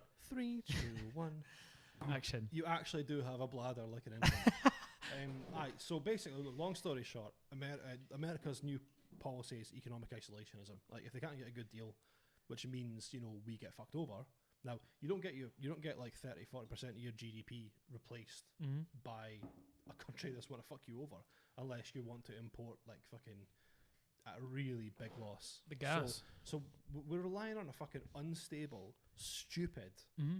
fucking incontinent fart of a man Mm-hmm. to fill a huge portion of our economic interest, and it's not going to happen. Like, why? Like, it doesn't matter how much you kiss up to him. The man is fucking unhinged. He will change at a fucking drop of a hat. Do you sort of subscribe to people talking about how maybe his mental health is declining, or his mental faculty, should I say? It Not does definitely. I mean, look, there's a lot of people are like really fucking shitty about that. Like, you shouldn't be allowed to talk about someone's mental health. You shouldn't project issues. What? Yeah, that's a thing. Told you, Tumblr teens. Tumblr teens. No, there's. Do you just spend all day on Tumblr? No, I don't spend zero time on Tumblr. But it's just, because I would just get yelled at if I went on Tumblr. Despite the fact I agree with almost everything you say in Yeah. theory, just not the way they practice it. Yeah. No, he's got dementia, like 100%. You think so? Yeah, fucking right, he does. You see him in that fucking truck honking the horn and shouting. Yeah. There's, oh man, I wish I had. I'm gonna see if I can find a story, because there's a story that was even better than him driving the truck. You see him driving the truck? No. Okay, so there was a bit where Trump got to drive a truck, and Okay. literally there's these pictures of him just behind the wheel, like honking the horn, just screaming like, "Nah!" like he's just so hyped about driving the truck. Well, he's part of the working class, you know what I'm saying? Well, yeah, this is it. Started off himself off with a small loan of $1 million from his father. I'm going to try to find it because I really want to read you that excerpt from this thing about him with a boat captain. It was fucking great. But just in sort of like... And the thing is with Donald Trump, see if he wasn't such a terrible person and didn't hurt so many people, I would love him. Yeah. Like, I think he is fucking... In relation to what, though? In a vacuum, he's hilarious. Oh, okay. Like because of the hilariousness, not his actual policies. In a vacuum, the man is fucking so hilarious. Like, in a vacuum, come on, you tell me you wouldn't like think he was like if he was like if he was just like a theatre critic. Yeah. Or if he had a show on E where he talked about celebrity outfits. Yeah. He'd be funny as shit. No, he would be. He'd be fucking great. Like, he's such a fucking weird, funny, eccentric guy. It just so happens that his policies are like, a direct danger to like... Well, they can cause, an effect people. on a lot of people in the US. Yeah, no, completely. No, I mean, he's dangerous and he's a fascist and I hate him. Do you know if he started his wall yet? I believe they're looking at plans. They've got a couple of Israeli companies, I think, are pitching them some. I read that earlier today. How can it be Israeli companies that are pitching a wall? Well, that's the thing. There's this relationship between Zionists and Nazis at the moment because everyone hates the Muslims the most. Yeah. They're willing to put aside their differences. Yeah. Like, Steve Bannon is very pro-Israel. Same with fucking Richard Spencer. Right. Hugely pro-Israel because it's a peaceful way of getting Jews out of their country. And because Zionists are so interested in this one explicit idea of Israel, they're quite happy to get booted out of America because they don't want to be there anyway. Do you think this sort of the being religious is tied into sort of nationalism and patriotism? No, I think that just is that's the completely like individual country's cultural phenomenon. I don't think it's got anything to do with religion. But do you not think it was there's this sort of especially the people that eventually ended up in America, these people were sort of pilgrims and they were very strictly religious. Do you think that had anything to do with how America turned out? Hard to say because America wasn't just, pilgrims. America was like Dutch people and Italian people and French people and fucking Germanic people. The first people here were radicalists, sort of I think fundamentalists. I think I'm really interested in like the influence of like cultural artifacts on the American personality. Okay. Like, have you ever read any Walt Whitman? No, I've heard the name, but I've not. Walt Whitman is like the pure ultimate American exception. Same with like Henry David Thoreau. They've got these ideas of manifest destiny and libertarianism, which are all very unique to the American identity. I think it's like the guns. Like, the answer for us is like non-American Westerners is guys just fucking patch in the guns. Stop having guns. They'll never do it. Guns is part of their blood. No. They love guns. It's never going to happen. Like, if you birth a country and there's a bit of... You ever met someone who's, like, converted to, like, Catholicism, like, later in life, or even to Islam? I've never met someone... Every time they go at it with, like, this fucking zeal. Like, they are, like, the most Catholic, the most Christian, the most Muslim person going, right? Well, in Brazilian Jiu-Jitsu, it's called the white belt syndrome. It's the people who just are so obsessed with it and it immerses all their life at that point, and they just constantly talk about it. America is such a young country, has white belt syndrome, 100%, right? So their cultural DNA is so baked into all these like very basic like constitutional ideas, which is like we gotta have guns because we need to be able to overthrow the government and protect ourselves from invaders. And like, what do you do with a country that has more guns than people? Like, it's nice to say let's get a gun amnesty, but what the fuck are you gonna do with it? Like, seriously, who's gonna put their guns in? Like, do black people trust the police? Do they fuck? No. Like, do white people trust the police? Some middle class liberal white people might do, but the guys on the ranches, the guys that, like, the fucking I don't want to pay no taxes. Taxes are illegal. They're crime. Like, they're not going to be handing the guns in. They want them with the crazy cultists. No, that you're just going to leave guns in the hands of people that might use them. And it's such a large country in itself. It's hard to police that idea of sort of stopping people from using guns. There's also like a really big movement of like kind of like extreme left-wing people who believe that like black people and trans people should have guns to protect themselves from the police and from other people, which in effect is kind of true. Yeah. Like, particularly if you're a trans person, like, you are likely to die. Like, you could die very easily. You should definitely protect yourself. And where though? Where would you like in sort of south or north, or is it something that's sort of I mean, for trans people, across it's kind of the uniform whole across America. Really? You think that's totally. Something that would happen? It's not like it's the thing. Like it's like the it's like the sexual assault thing. Like people picture sexual assault. I talked about this on my podcast as being like You okay, a masked honey? stranger in a park, Yes. right? And it's not a masked stranger in a park. It's someone you know. It's a friend. It's a Yes. colleague. Yeah. Happens on a date more than often than not. Yeah. It happens at a party, Mhm. and it's the same with like people who kill trans people. It's boyfriends, lovers, Yeah. shit like that. Yeah. It's not someone just seeing someone going, "I'm going to kill you." it's more like acquaintance crime. But that's how the law defines it. You know, that black and whiteness. Yeah. When it becomes sort of subjective, Mhm. that's when it becomes more murky and sort of it's hard to sort of distinguish these things. I think, and it's tough. We're living in a time where people are sort of like, you know, with the sexual, you know, crimes, it's like people can sort of retract consent, you know, however many years after the fact or at the time or whatever, and it's a tough one. It becomes it's quite easy. Really? Yeah, just be like, hey, you want to have sex? Okay, cool, right, okay, then that's when you go open. You're like, cool, you want to have sex? Yeah, no bother, let's do it. Do you mean in terms of sort of seeing whether it's prosecutable or not? You're saying it should be just both prosecutable and just a moral decision. Like I find consent really easy. Yeah. And you know, I think the big thing is like, again, one of these kind of things that comes up is this like white elephant in this argument is like, well, what if consent's retracted years later? Yeah. Well, show me it. Show me when it's happened. No, and of it's course. affected someone's life. No. It's when people focus so much on hypotheticals, they're just trying to avoid the actual argument. That's not, you know, it's the exception, not the rule. Yeah, exactly. That is a complete exception, and I'm pretty sure that wouldn't be prosecutable. Yeah. If you have consented to something, then years later go, actually, I didn't want to well, no, because there's situations where you don't want to consent something that you do because you feel coerced or threatened into it. Like holding someone at gunpoint and getting consent isn't consent. I think there's a general vibe to sort of make women more weak than they are, though. Like, if you say like we should be, I think we should empower them, you know, in a sense, to say, you know, what is worthy of having sex that you don't want, your career or just saying no, and, you know, outing this person is trying to coerce you into something, you know. But there's this sort of grey area where it's like, well, you know, it could be, or, you know, but then, I mean, there are probably cases where it was violent and it was terrible, and obviously that's something that's deplorable. Something we need to be really aware of is women are very strong, but they live, a lot of women, not every woman, like some women do live in a bubble, but it's quite rare. Like when I've not been perfect my entire life. I've been sexist. Like I've been a fucking asshole. Yeah. I've been a dick to women, and I own that. Like something that I did when I was younger, but it doesn't make it any better. And that comes with part of being young as well. Yeah, you know, but having been really determined to try to be an ally, I've tried to stop. I've talking about it and like listen to women over the last few years. And there's always all the shit's about power. Yeah, it's all power dynamic, and I think the part of you that. Okay. So I'll give you an example. So Lisa talked about this on our podcast. You okay, hon? You okay, hon?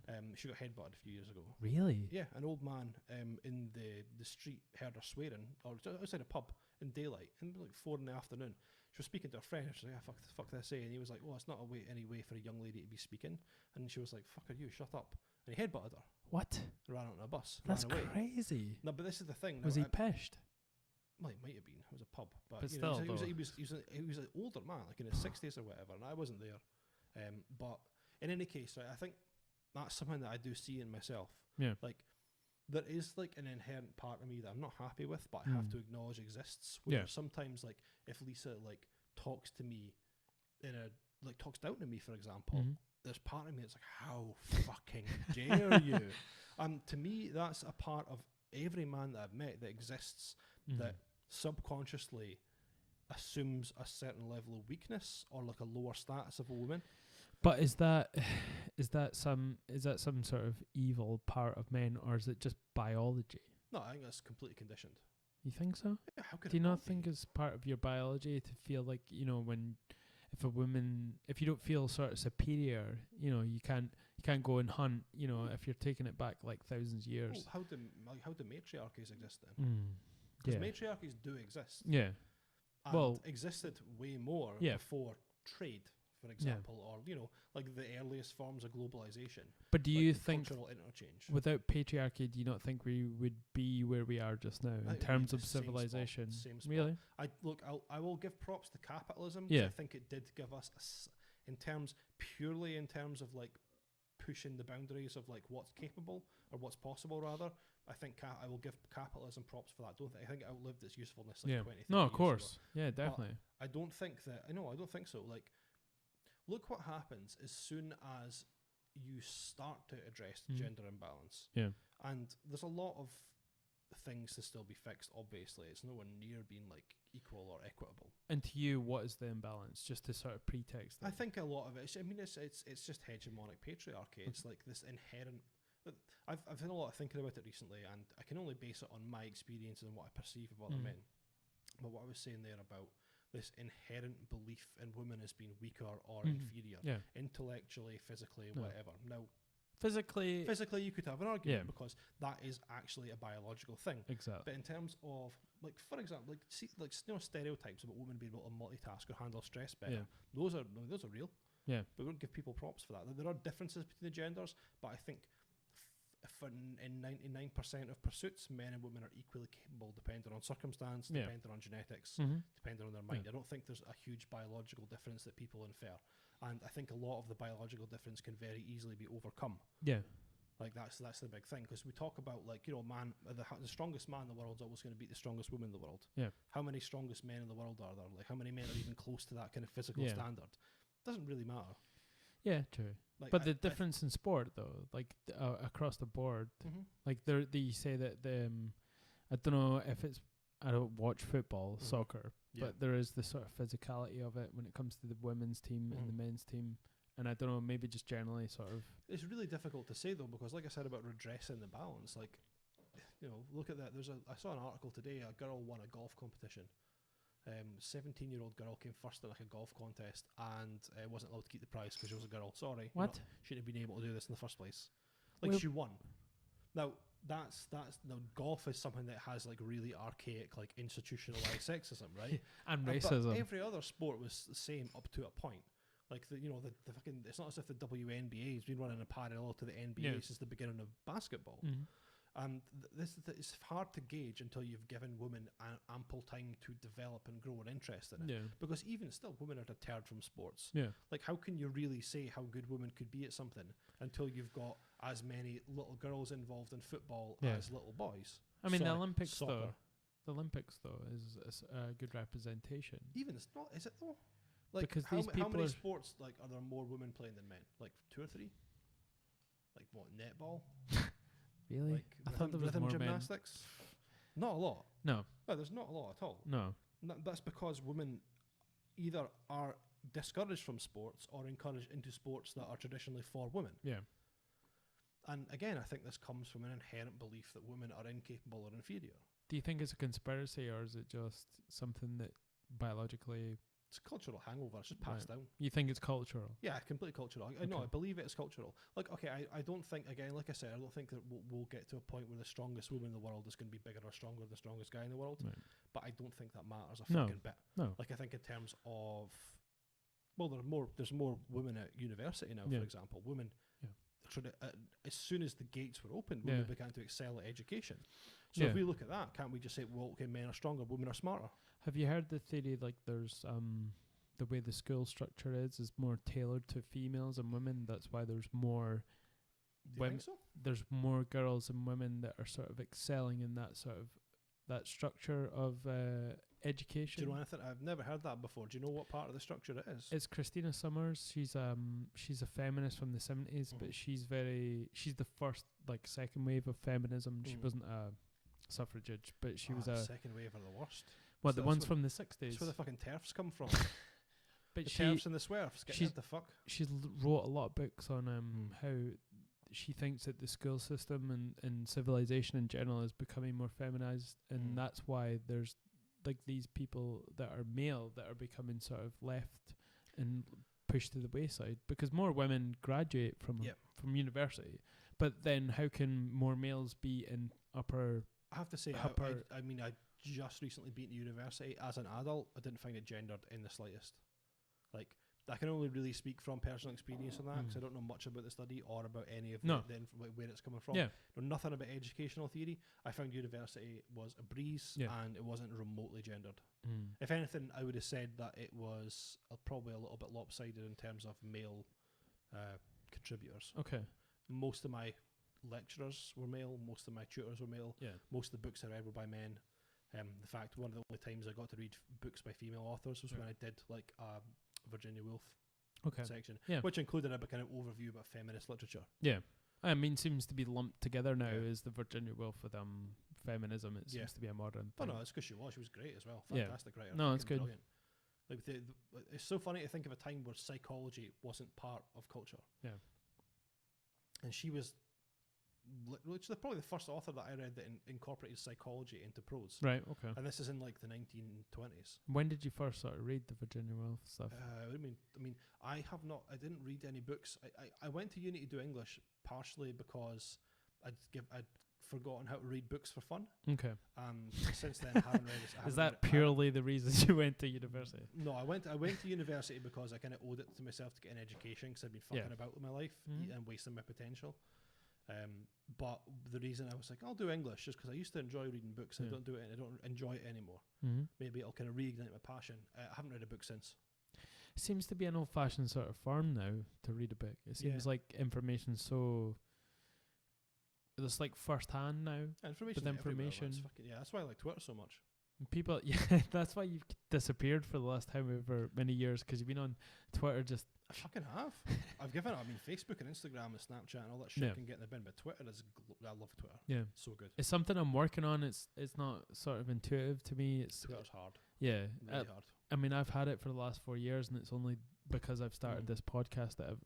Like the best tip I could give you for getting anywhere on Twitter is just use Twitter. Yeah. And I don't mean like use Twitter and it'll work. I mean use Twitter long enough and you'll make enough mistakes that you'll work out how to use Twitter. Do you mean like engaging with other people or just like comment on everything, like quote tweet everything. Never retweet, always quote tweet. Yeah. Comment on everything. Okay. Like you have to be a fucking chancer to do it on Twitter. Like you do totally have to be a chancer. And like you will leave a comment on a tweet and you will get fucking no interaction. It'll be worthless. Like post constantly, never stop posting. Yeah. That's all you can do. Twitter seems sort of weird. It feels like everyone's sort of more individual than Facebook, where you're sort of there's too much in the way of sort of interacting with someone, but because of the way Twitter's set up, it feels like everyone's an individual on that. Yeah, no, it is. If Twitter's one of the few platforms where posting is still sequential, where there's not really an algorithm as such. Yeah. Like you want to make it on Facebook, put money into it. Yeah. You want to make it on Instagram, like be better looking. No offense, you're more handsome than me, but neither of us are going to make it on Instagram. You want to make cheeky bastard. You want to make it on Twitter? Just fucking post. Yeah. Post. Yeah. You gotta do. And so what is the response that you've had with your sort of your podcast as of late? I'm really happy with it. I think it's 350 listens or so. That's awesome. Yeah, I'm really happy with it. I thought it was going to be harder to get going. Yeah. I didn't think as many people would listen to it or kind of resonate with it in the way that they have done. I'm just really looking forward to making more. I'm going to record an episode tomorrow. I haven't quite decided what the celebrity problem is yet, but I've got a really cracking problem where a girl has started dating this other lady, and has discovered through sneaking through her internet history that she is a fascist. And not even like a fucking old school one. Not even like a Pepe Himmler 88 on Twitter fascist, like a proper Eastern European ethnic cleansing soil fascist. Yeah. Oh. So it'd be interesting to see how that pans out. Really looking forward to discussing that one. Do you think you'll sort of take eventually real sort of letters and issues? I would love to. I'd fucking love to, but I cannot for the life of me convince people to sign anything. Really? Yeah, people will not do it. I've had listens from rant. There's a place in Texas called Sugarland. Fucking you. I had no idea. Is that a city? Is that like Candyland in Louisiana? It's a city. Yeah, this is a city made out of like gingerbread houses, man.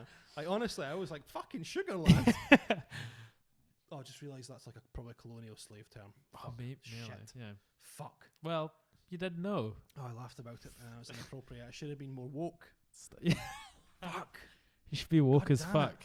I really should Okay. be more woke there. Sorry Okay. about that. Well, But all that- intents purposes, But yeah. like, I listen, and I'm like, why won't one of you just send? Like, I've got, we have an email address set up so people can send us problems. On Okay. Twitter, so they can tweet us problems.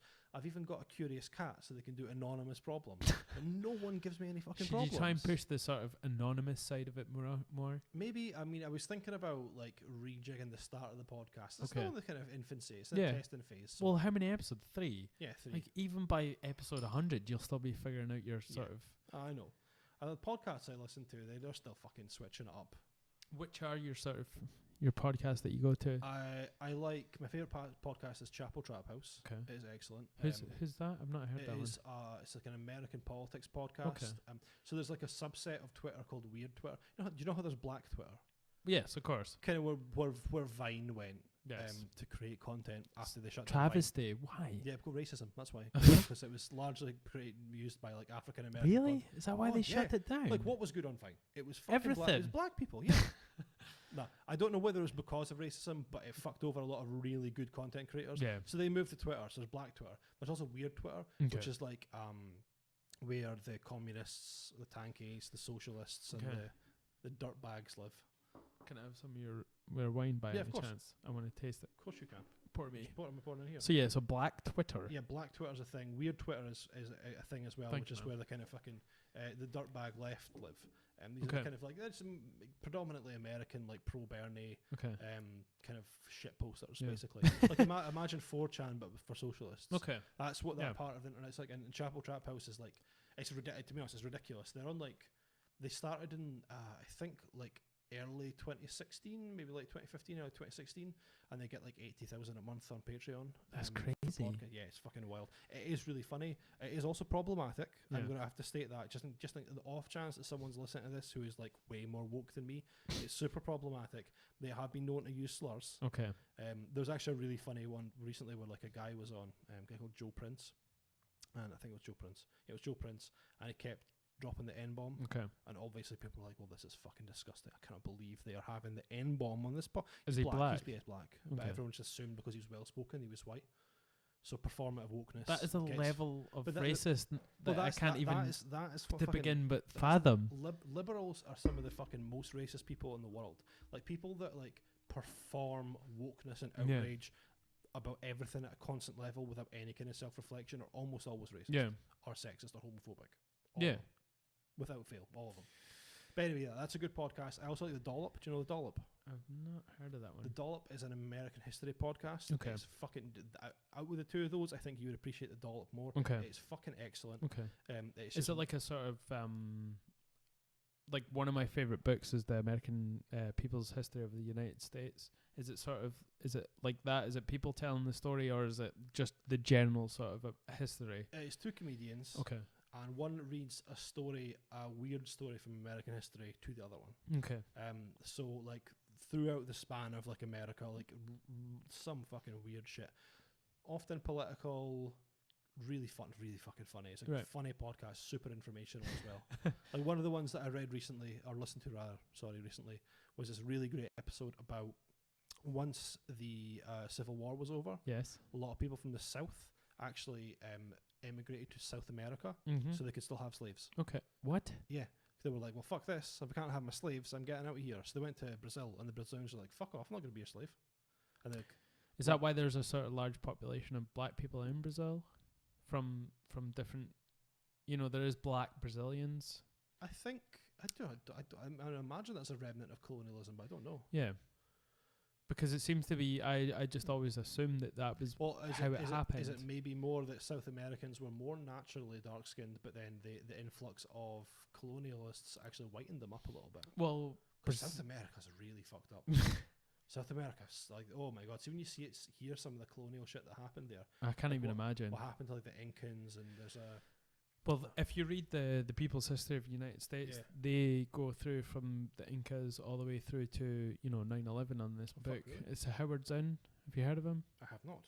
I'll It's check it out, it's though. brilliant. I've got a copy. I'll just give you it anyway. Yeah, I like to pass it on anyway. cool. But But check The Dollop out. the Dollop. The Dollop.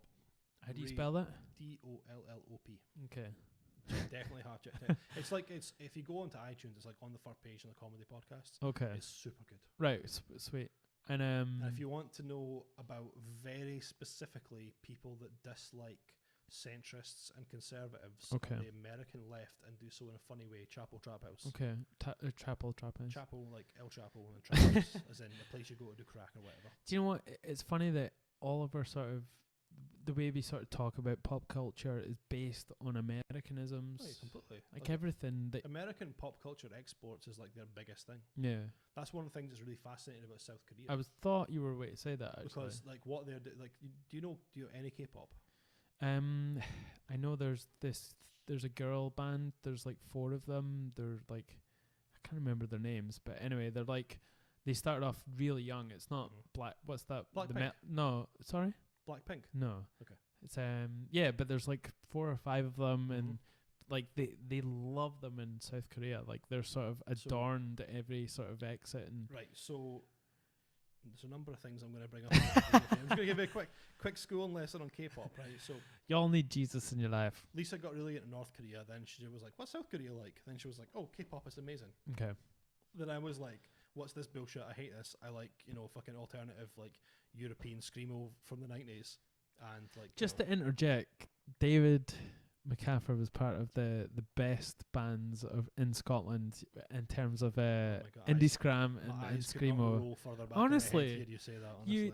You're one of these people that starts something and then just leaves it when it's at its peak. Yeah, I do like to do that. And it's like you leave it in just this with the wake of this awesomeness, and people just love you guys. But then I mean, it's good. It's like Ricky Gervais when he made The Office. He only did 2 seasons, and people are always want more. Yeah.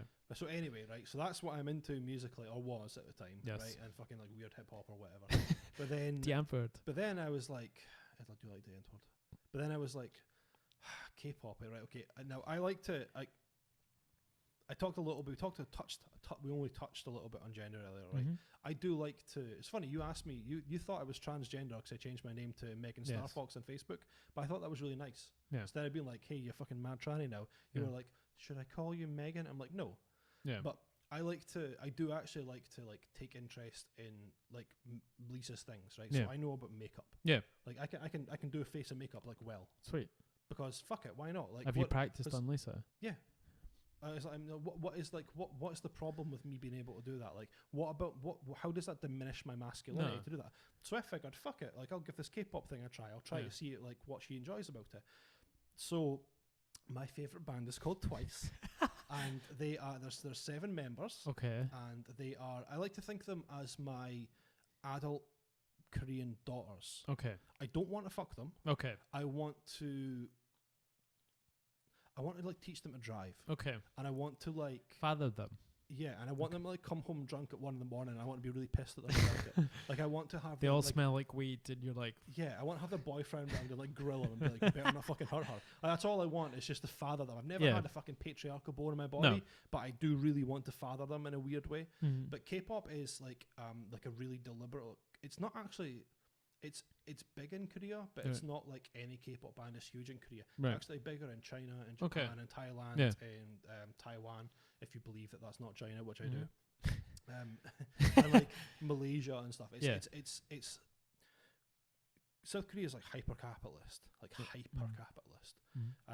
And it's really interesting because up until I think like the late 80s, early 90s, it was like a military dictatorship. Yeah. But capitalist really? military dictatorship, yeah. And they've then been like a sort of the technological like renaissance of South Korea brought along with it Samsung.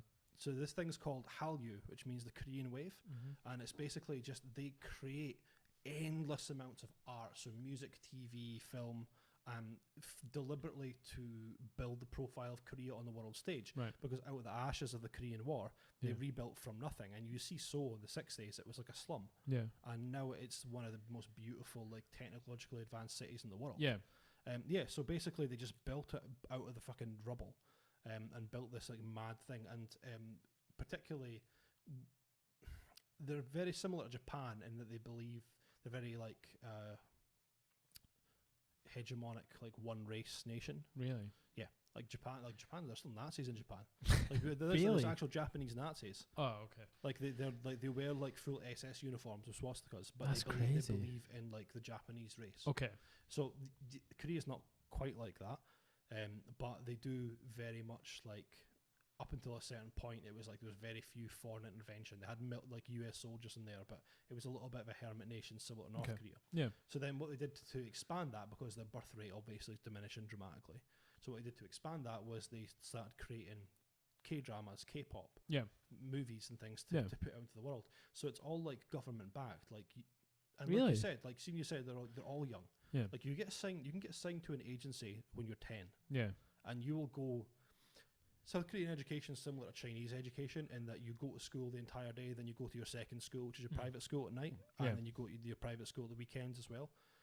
I had to look over some of the questions for the English exam at the end of South Korean high school, and it is fucking intense. Is that hard? Like I have a first class honours in English literature, and I was like, wow. Like, but what does it revolve around? Basically, what they do is they take an excerpt from like a really wordy book, and they cut a sentence out, and they put some possible sentences that could fit in there.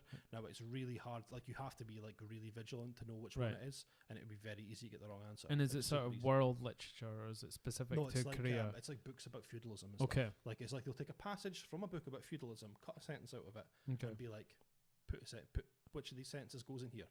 Like the whole sentence out of context. That's crazy. It's fucking wild. It really is wild. It's like it's almost dumb. It's so hard. Because the thing is, it's out of context. So like there isn't really a right answer to it. It could be fucking any sentence. Maybe that's what they're trying to do. You know, they'll read out of context. But like they treat entertainment in the same way. Like you start an agency when you're 10. You debut. You can debut from 15 to 17. Yeah. To maybe a little bit older. And it's like there's so many things. You said like, you know, K-pop bands aren't always big in Korea. Like I looked at I watched the Korean charts once, and like there's all these people down in the pure bobbins of the chart. Like they're never going to make it, and you know they're just doing a concert in a mall somewhere, and like they live in squalor, and they do live in squalor. Like when bands start out, sometimes you see in their house, and they've got like apartments with bunk beds and like one room and shit, and you're like, fuck, man. Or not bunk beds, because it's Korea, so they'll sleep on the floor. Can we just pause there? I need to go for a pee again. Sorry, God damn it. You've just made me pee all the time. Hurry up. Keep that up. I've lost it already. You give me wine, I've lost it already.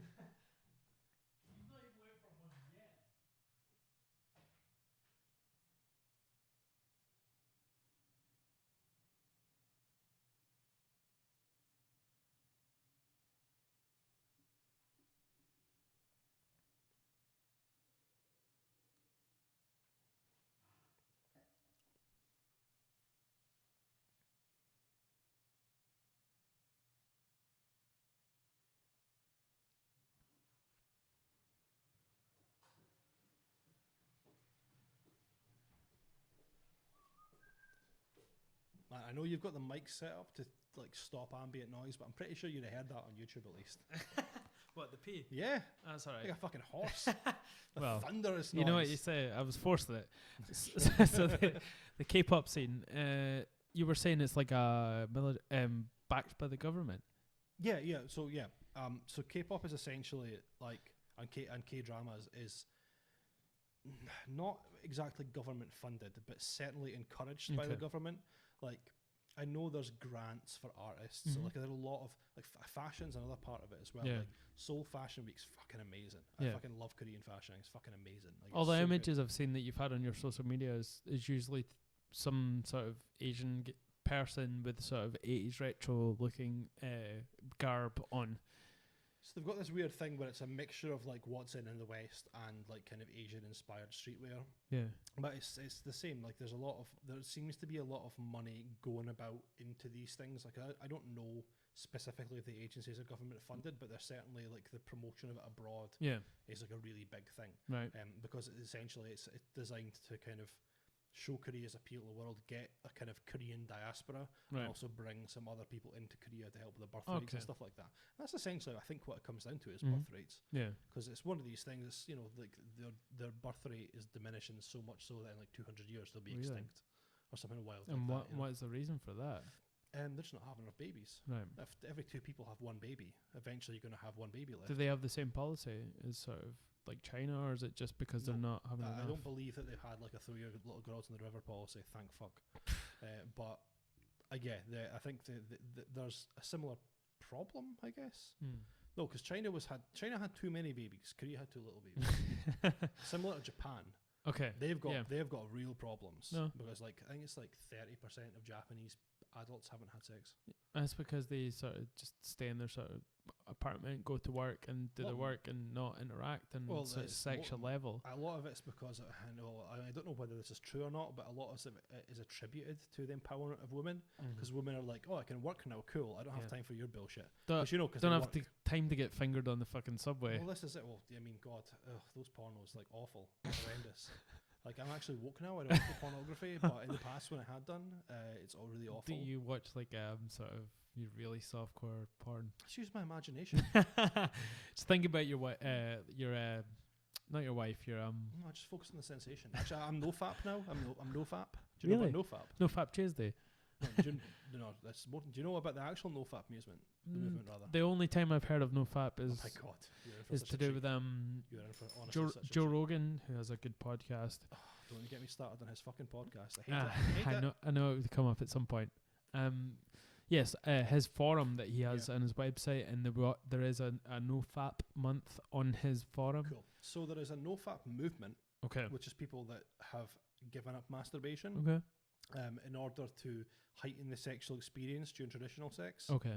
And it is some of the weirdest shit you've ever fucking read in your entire life. That's because it's people that are trying to like... God, it's fucking guys. It's just men trying to work out their sexuality. Like, what am I? How does it work? There's no women doing like no... Nope, they don't need to. Debating. Nope, they just fucking get on with their business instead of fucking talking about masturbating all the time. Like, that's the thing. Like, literally, like, there's probably women out there that don't masturbate. There's probably, there's obviously majority do. No. But they're probably just like, yeah, fuck it, I don't masturbate. I need to go on the internet and talk about it. It seems like women are sort of... I don't mean to generalize, but women are sort of more malleable when it comes to sexuality and their life. I don't meet enough women that are comfortable enough talking about their sexuality, and I understand why they're not, but I don't meet enough to talk to who are genuinely like open and honest about it. And I get why they're not, because it just go, you fucking slut, like, oh, she's talking about masturbating, what a whore. Like, and that's from like both genders or that, you know, it's like you kind of rounded on for, that's the thing, and this is what I'm talking about earlier about like gender inequality being cultural. Like, that's a prime example of it. Like, we hit 11, 12, we're like, my dick, my balls, spunk, all the time. Never fucking hear that from a woman, and if you do, she's silenced super quickly.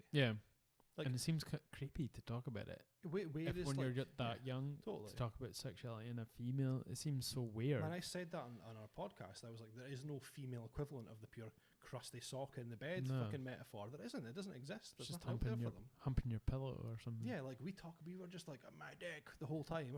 Grabbing it, touching it, rubbing it on things, like, woo!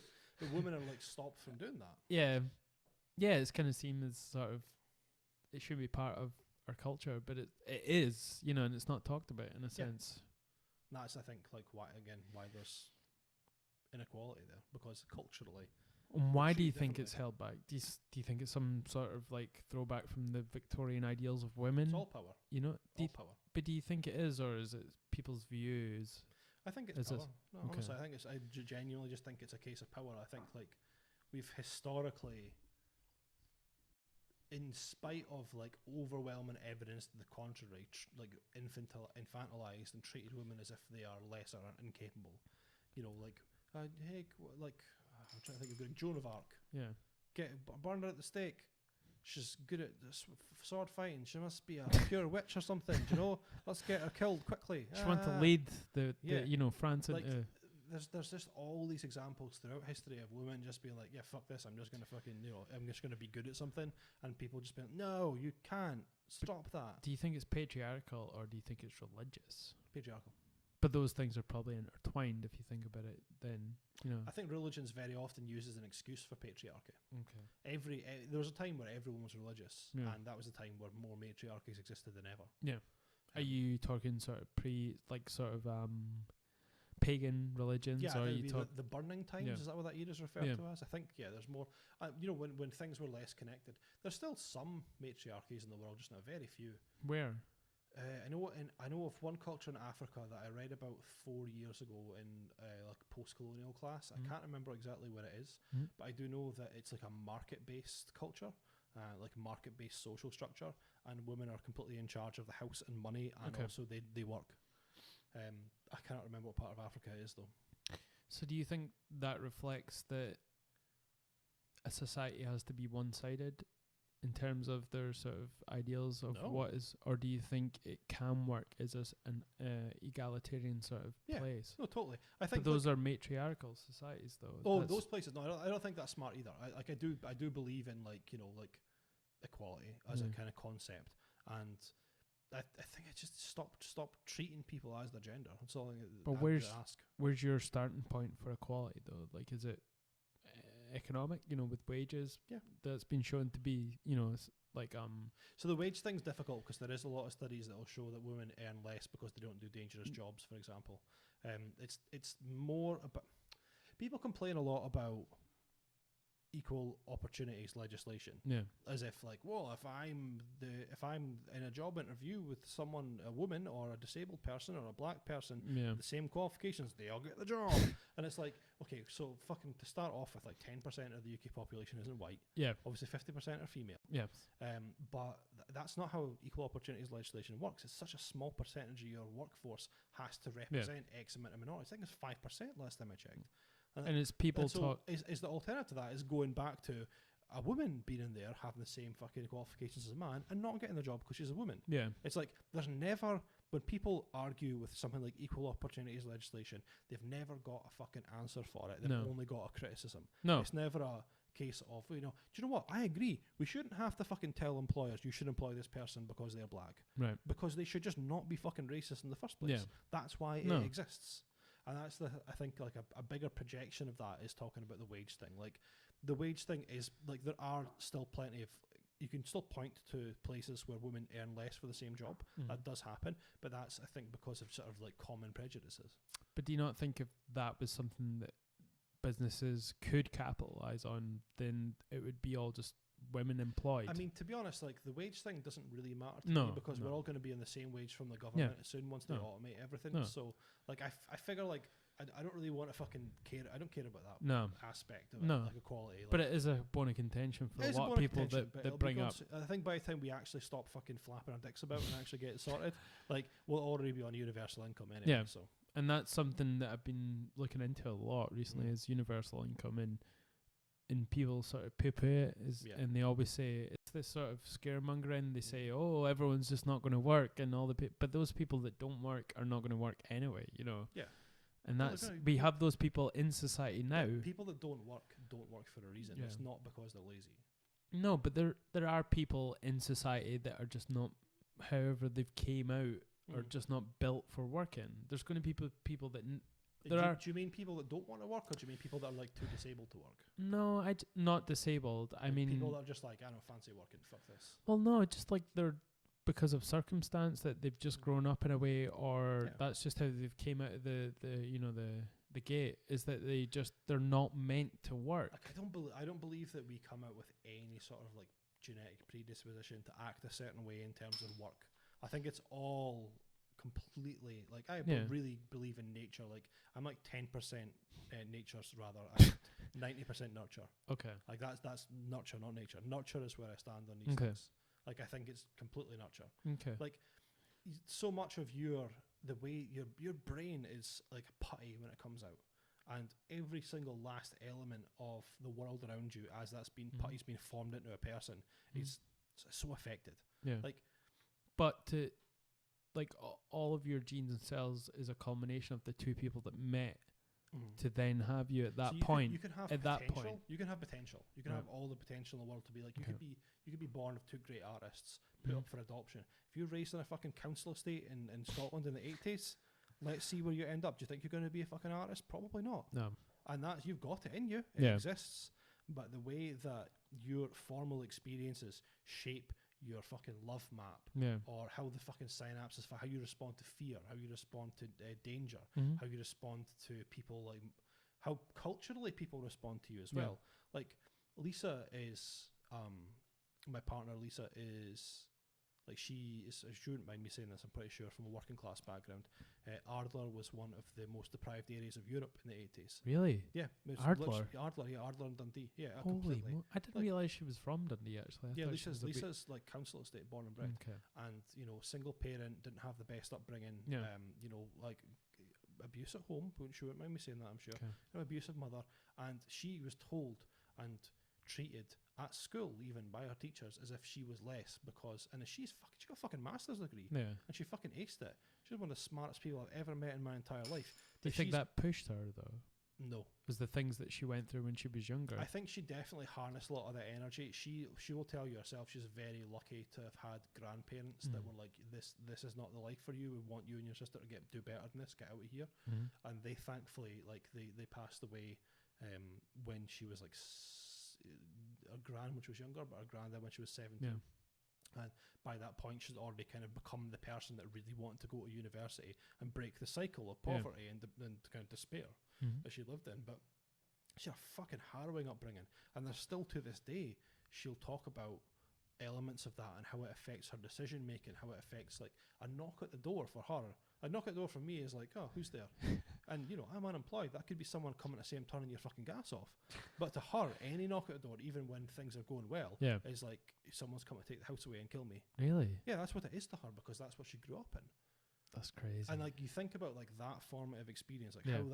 how that will change the way that you view the world. Yeah. And it's any wonder that even if you are genetically, you have this massive amount of talent within you, Yeah. that circumstances can suppress that so easily. Yeah. And Lisa needed she had a twin sister, so she Mhm. always had someone to confide in, Yeah. and she had grandparents and wanted better for her. Okay. If it had been Lisa and her mum, I'd have never met her. No? Like, no way. Yeah. And that's what I think is like so important for people don't acknowledge enough, is that things like poverty come with so much of an attitude from the rest of the world about who you are and what you represent. So do you think that people's attitudes towards them is what shapes them in a sense? Partially. Yeah. Not just their experience plus attitudes, Mhm. plus the actual systematic Hmm. like foundation of how they can grow up. Yeah. Like, you know fine well that a school in a poor area, teachers don't want to go and work there. No. You're starting as a teacher, I don't want to go there, I'll go somewhere else. So it's the stigma So like the of it. best teachers get the choice to Yeah. go to a better school. So the worst teachers go there. But the kids are already really badly behaved because they don't have like great parenting at home. Yeah. Maybe their parents aren't educated. Maybe their parents aren't there. Maybe their next door neighbours are junkies and they think, what's the point in living? And then you go into this environment where teachers don't care about you and you're already looked down on because of Yeah. who you are and where you come from. How are you then going to, during your formative years, when your brain is becoming an adult, Yeah. how are you going to just be like, well, it's fine, I'll be fine? No. Because your fear is like an immediate crushing death. Yeah. You know? And we're talking about a Western civilization Mm-hmm. with white people. I mean, Yeah. imagine this being America in Yeah. sort of the poorer Imagine sort of this being- the black this being areas. fucking Yemen. I know. Imagine this being Syria. Imagine this being Afghanistan. Imagine this being North Korea. There would be no school. Nope. But Especially in Yemen, because Obama would have bombed it. what did you think about Obama? I think he had a lovely, soothing voice. Yeah. I'd like to, Completely. me and Michelle. We'll just sit, Me- sit and watch The West Wing on television. Like he had a Me and lovely the soothing girls. voice. He was a fucking war hawk. I hate him. Do you think it was him or the sort of the government that he came into? Because he promised a lot of brilliant things. Yeah, look, if he wanted to fucking close Guantanamo Bay, he could have. Do you think so? He could have done it. Look at Trump. Trump does fucking tons of shit that people don't want him to do in his own government Yeah. all the time because he's like, no, fuck it, I'm doing it. But I think the government as a whole just gives them enough sort of bone to say, like, you do this and that's you. You can But don't always, affect he could have this. signed an executive order. Right. Could have done it. He didn't because he didn't want to. Okay. Either he was a pussy and he got convinced not to, or he didn't want to because he didn't believe any of the shit he said in the campaign trail. Yeah. Even what he said in the campaign trail, like, he was always a fucking neolib. Like, it's all he ever was. Yeah. Like, yeah, it was brilliant that he was black. That was genuinely great. Well done, America. But then Light-skinned. But then look at the backlash. Yeah. You know what I mean? Like what happens when you fucking put a black president? Look how white people react to it. I thought you said the blacklash. Oh my god, I should have said the backlash. That would have been okay. That would have been a clever pun. That would not have been racist. But no, I'm not a fan of Obama. He fucking destroyed Libya. He destroyed fucking Yemen. He Personally, like Obamacare, get that fucking. it's half-arsing Get it. that shit in the bin. Get fucking single payer. Get universal healthcare. Either you do it properly or not at all. Yeah, he like, half-arsed the Obamacare. Yeah, no, he was just like, oh well, we're going to give fucking tax credits to people that get above certain grades, so they get cheaper health insurance. It's terrible. Fuck off. Like, there's still 22,000 people fucking uninsured or whatever in America, or more than that. I don't know. It's a ridiculous amount. I mean, I hate to quote Michael Moore in his that he did a documentary on the American health care system. It's called Sicko, and yeah, like I'm not a big fan of Michael Moore, and there was one. It was he interacted with people who didn't have health insurance, and then those people in turn interacted with the medical industry. And there was one where a guy cut most of his fingers off on a buzzsaw, and he had to choose which finger he wanted sewed back on because he didn't have enough money to pay for it. One of the and he said because he was a romantic, he got his ring finger put back on. Why would you get that? Get your fucking index finger. If he was a complete romantic, he would have got his index. Oh, he would have got these two. Fuck, come on. But that's so strange that the biggest lie that America has sold is choice. Yeah. And, and freedom. Freedom. Like, how does America have any more freedom than like Europe? Like, please, where is the freedom? I can have a gun. You have a fucking gun here. I know 3 people that have guns. Like, it's not hard to get a gun. Shotguns. No, like rifles. Oh, really? You can't have a handgun. Okay, that's true. You can't have a handgun. Why? But no one's going to fucking shoot you because we don't have guns. But their retort to that in America is that we have more violent crime as opposed to them having. No, that's like I did say earlier. Like, and I do agree that guns is a hard thing to do. But that's the area. That's like the one area of freedom that they have. Yeah. And despite the fact it would be very difficult to roll back, it's still a fucking huge problem. Why do you still have them? Like, but something that causes so much pain is then classed as a freedom. Like it's ridiculous. It's like, hey, come to my country, fucking Dave Landia. We've got way more freedom in America. You can get heroin on any street corner, legal heroin. Like, it's dumb. I know the concept of freedom and liberty is fucking bullshit. There was a Republican senator that was doing a town hall meeting quite recently, and was like, someone was like, would you consider healthcare to be a human right? And he would say, no, I would like freedom and liberty and the freedom of choice is a human right. How about the freedom to choose that healthcare is the fucking fundamental? Like, it's so fucking stupid. The healthcare thing is this, and they're all kind of tied up in this. Well, how are we going to give healthcare to everyone if an MRI costs 300,000? Here's a fucking clue, you idiot. MRIs don't cost 300,000. They cost a fucking fraction of that. Your fucking healthcare industry has inflated the price to make profit off of your suffering. I mean, that's the things they're basing their facts off of. Oh, they're so dumb. Like, seriously, like how does a fucking, I broke my arm, well, this cast is going to cost you 10 grand. Like, fuck you. It's a cast. It's paper mache. Yeah. Like, if a doctor does it for fucking 45 minutes, what are they making, like £25 an hour? Yeah. Okay, then your materials. Then there's maybe hospital rates. If you told me a cast cost 200 quid, I'd be like, okay, that sounds about right. Well, tell me it costs £10,000. No, that's ridiculous. It doesn't cost that. And the thing about this documentary by Michael Moore is the finger that he chose to get sewn back on was his ring finger, and it cost something like 13 grand to get it sewn back on. Fuck me, man. And he had a choice. He had to choose because he didn't have insurance. Jesus Christ. I mean, it seems to be... It's this whole nationalism and patriotism that I despise, because it's a divisive sort of... These are divisive words, and they're meant to separate us, so we don't sort of come together. Do you think it comes from the top, or is it something we invent ourselves to keep us from each other? It comes from very, very specific sources. It comes from, like, look at Britain as an example. What's our most left-wing newspaper? like the Guardian or the Independent, they're fucking bang in the centre. Everything else is the fucking like the fucking the Telegraph for like the discerning nationalist, the Daily Mail for like red-faced like business managers driving up and down the country in a Rover, yelling about immigrants and fucking wearing a Bluetooth headset. MG Rover. Yeah, MG Rover. Sorry.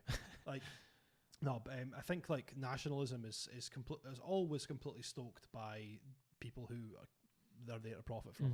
Yeah. 100%. Like, it's there to see. Look at the Daily Mail. Fucking, what's the boy's dad who? The Daily Mail is related to fascism, essentially. Daily Mail. The Daily Mail. Is it Oswald Mosley was the fucking leader of the British fascists in the 40s, and he's got some pure mad ties into the Daily Mail. Yeah. It's always been a right wing rag, and it's always been there to like. This fucking fear is so profitable. Like, you divide people, you keep making money. Look, think of it this way, right? Who's the editorial voice of any newspaper is decided by the very higher ups, and who gains the most from people being divided is them, because people keep buying their shit. The government keeps propping up their fucking wages by lowering their taxes. They get away with fucking keeping their money offshore. Blah blah blah blah. Profit. It's all profit. It's all profit, money, and power. Yeah, and it's assholes. It seems to be more sort of like an issue as we're coming into 2018 almost, and it seems to be that I just hope that people realise that this is why these are called these things like patriotism and nationalism, because the only thing I want from this podcast is to bring education to people and sort of see and realise that the systems that they're brought up in are not necessarily the right things to be doing. Yeah. And it's really hard to get people to. I mean, that's the thing. What's good about that is that like we do live in the time of alternate media.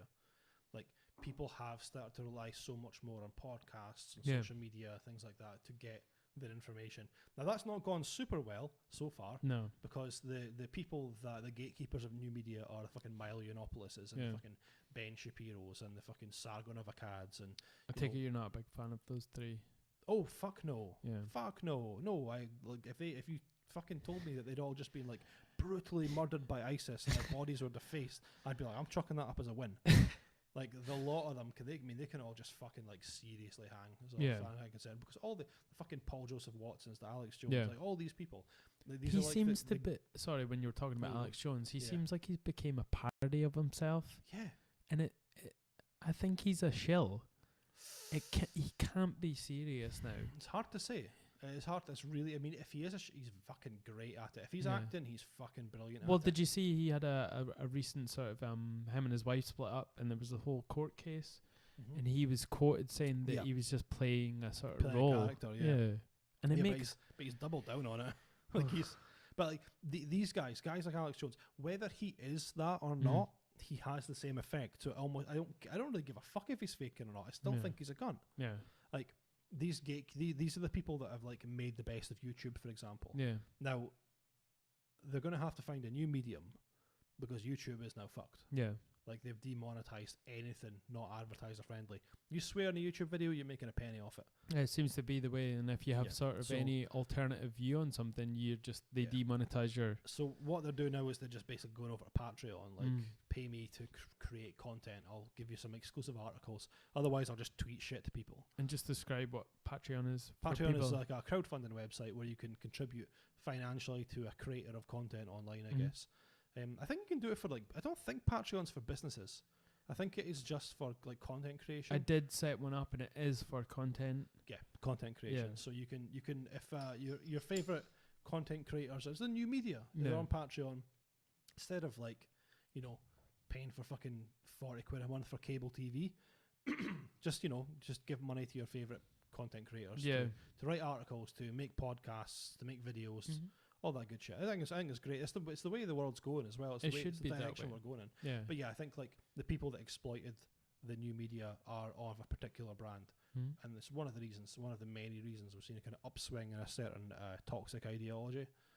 But hopefully, with the more and more people are now getting into that from other kind of political persuasions to try to balance it out a little bit. Calling it fake news, that did not work well. That did not work well at all. It felt initially like it was like, yeah, Everyone was like, oh, there's fake news. And then Donald Trump was like, that's my word now, bitches. Enjoy it while it lasts. Yeah. Because that belongs to me now. And now, like, literally. Did he not say he came up with it? Yeah, no, he came up with the word fake. Oh, of course. Yeah, I've never heard anyone say the word fake till recently, but now I said it, and now everyone's saying fake. It seems like these are the sort of symptoms of the world that you almost feel like you're living in a sort of simulation. But because this is what I said to you before. Facts don't matter. No one cares about experts. Like, if you hear that's what you want to hear, then you hear it and you hear nothing else. Is he at the head of that though? No, he's just a symptom of it. Okay. I always, when I've been traveling over the last sort of year, the people that I've met from various different countries, we've talked about, Trump eventually, and I've always said that Trump is a symptom of the left. Like he was put into power because of all the people that were sort of disenfranchised by the left and this sort of this ideology that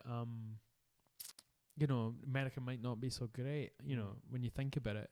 And the people that were afraid of what was happening there, then they voted for Trump. People who weren't necessarily going to be in power either, which would essentially be the white males of campuses. Yeah. I don't think he's a symptom of the left. I think Trump is the death of neoliberalism. Okay. And I don't ever consider neoliberalism to be left. Mm-hmm. It's centre right. Yeah. Like it is tax breaks for millionaires and fucking austerity, but with gay marriage. Right. Okay. Like it's socially liberal and like economically and fiscally conservative. Okay. Is that what makes it okay because there's gay marriage in there? Well, that's what makes it okay for the people that do it. That makes it okay for the Barack Obamas to be like, I have legalized gay marriage. But at the same time, I have bombed the living shit out of Yemen. You've bombed places. Yeah, like I send a lot of drones to Yemen. Like he's fucking like this is the pure. They go to war. They do austerity. It's fucking this bullshit meritocratic model where well, you can succeed if you're just better than everyone else. Everyone's got an equal opportunity, which is bullshit. Yeah. But yeah, they will be like, hey, let's have a pride parade and we'll get the police involved. Like, who the fuck wants the police at Pride? That's neoliberalism in a nutshell. Yeah. Having the fucking metropolitan police at the Pride parade. What I've always found so farcical is when people what's it called, when businesses, when the unions sort of go on strike, and they have to have it organised at a certain sort of date and time. Like, the reason that you strike is not because it's convenient. Like, you strike because you want to get a point across. No, you do that because you can get everyone at the same time, though. You can't just be like, everyone walk out. You have to say, we're going on a strike. No, but get an assurance that everyone who strikes is going to get sacked for being AWOL. But it's a thing that's agreed upon on both parties. It's not just like the people who are. But it's still inconveniences. That's the point. Like, if you get up from your job and walk out, you could just be sacked. But they place infrastructure in place so that they won't be disrupted so much, as opposed to just being like, right, we're going to call a strike, and this is why. Well, yeah, because the labour force needs to have a job to go back to. That makes sense to me. Like, I'm fine with strikes being organised. Strikes are inconvenient. Strikes are fucking dope. We should do it way more. I love strikes. Love strikes. No, but what was that in reflection to? But like where do you see the whole Trump-ism going from here on in?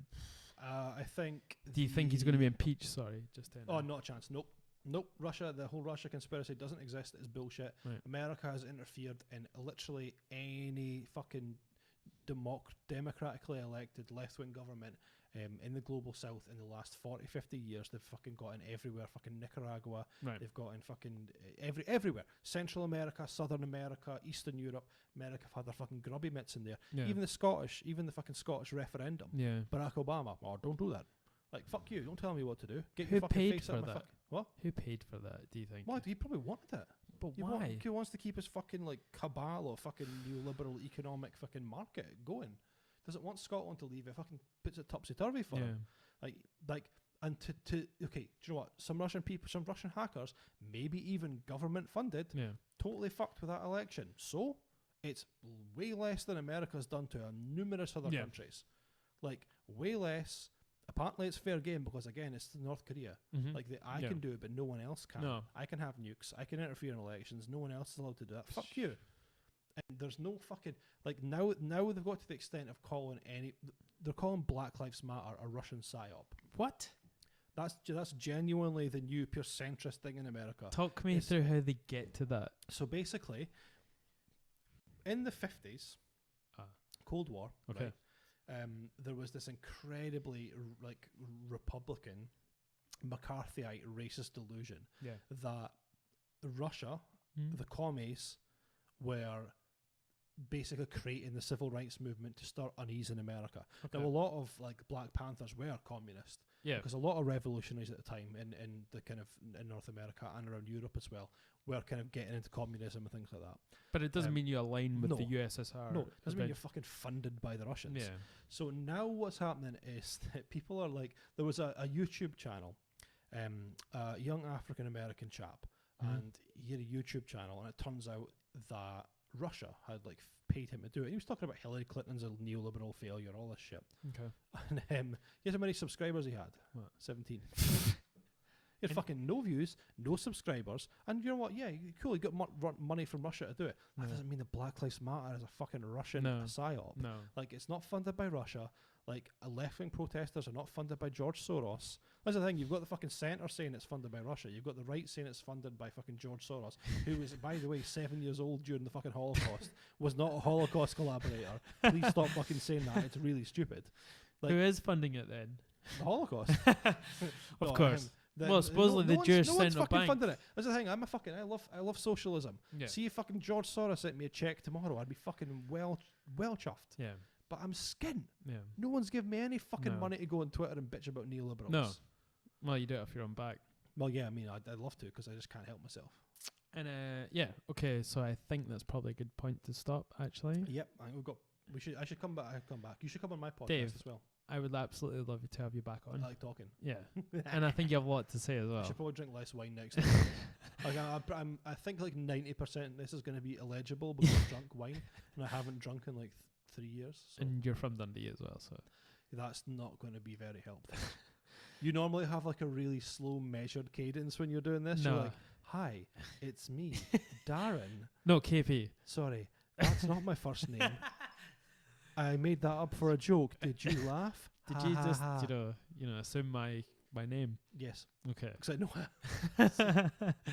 Yeah, so for everyone that's listening, Dave obviously has his podcast that he does with Lisa, and is the idea to have an occasional guest. Yeah. Okay. I want guests. Okay. Come on. Oh, of course, I would love to. Awesome. We talk shit. Yeah. And you can find you on where with your podcast? You can find me on iTunes, you can find me on Stitcher, you can find me on TuneIn Radio, you can find me on SoundCloud. It's UOKHun, ?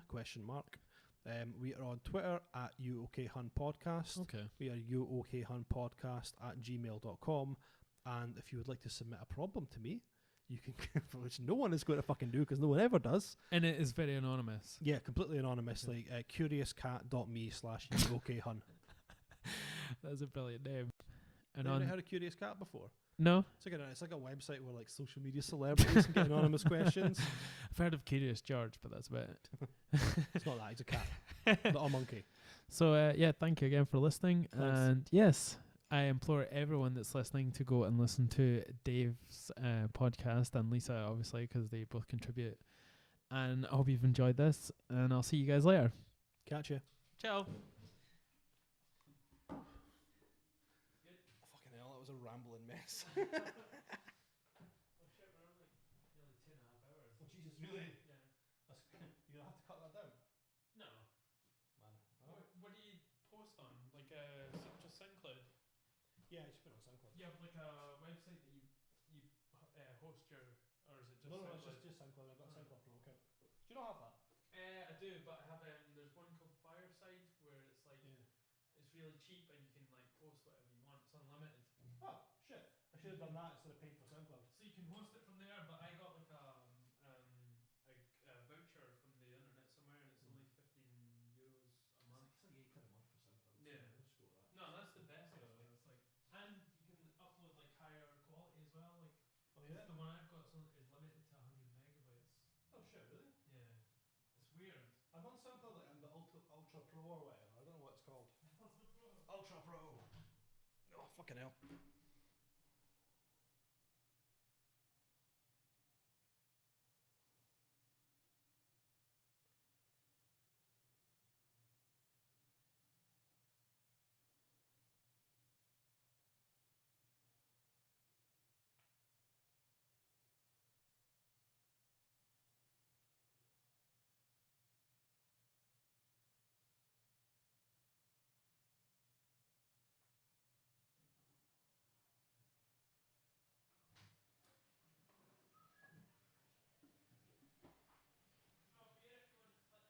Nah, honestly, hate beer.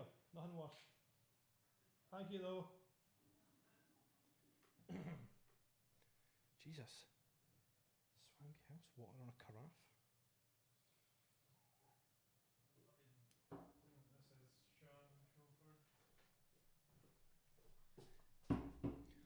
Oh. Good. Guess how fancy this shit is, man. Your water out of a carafe.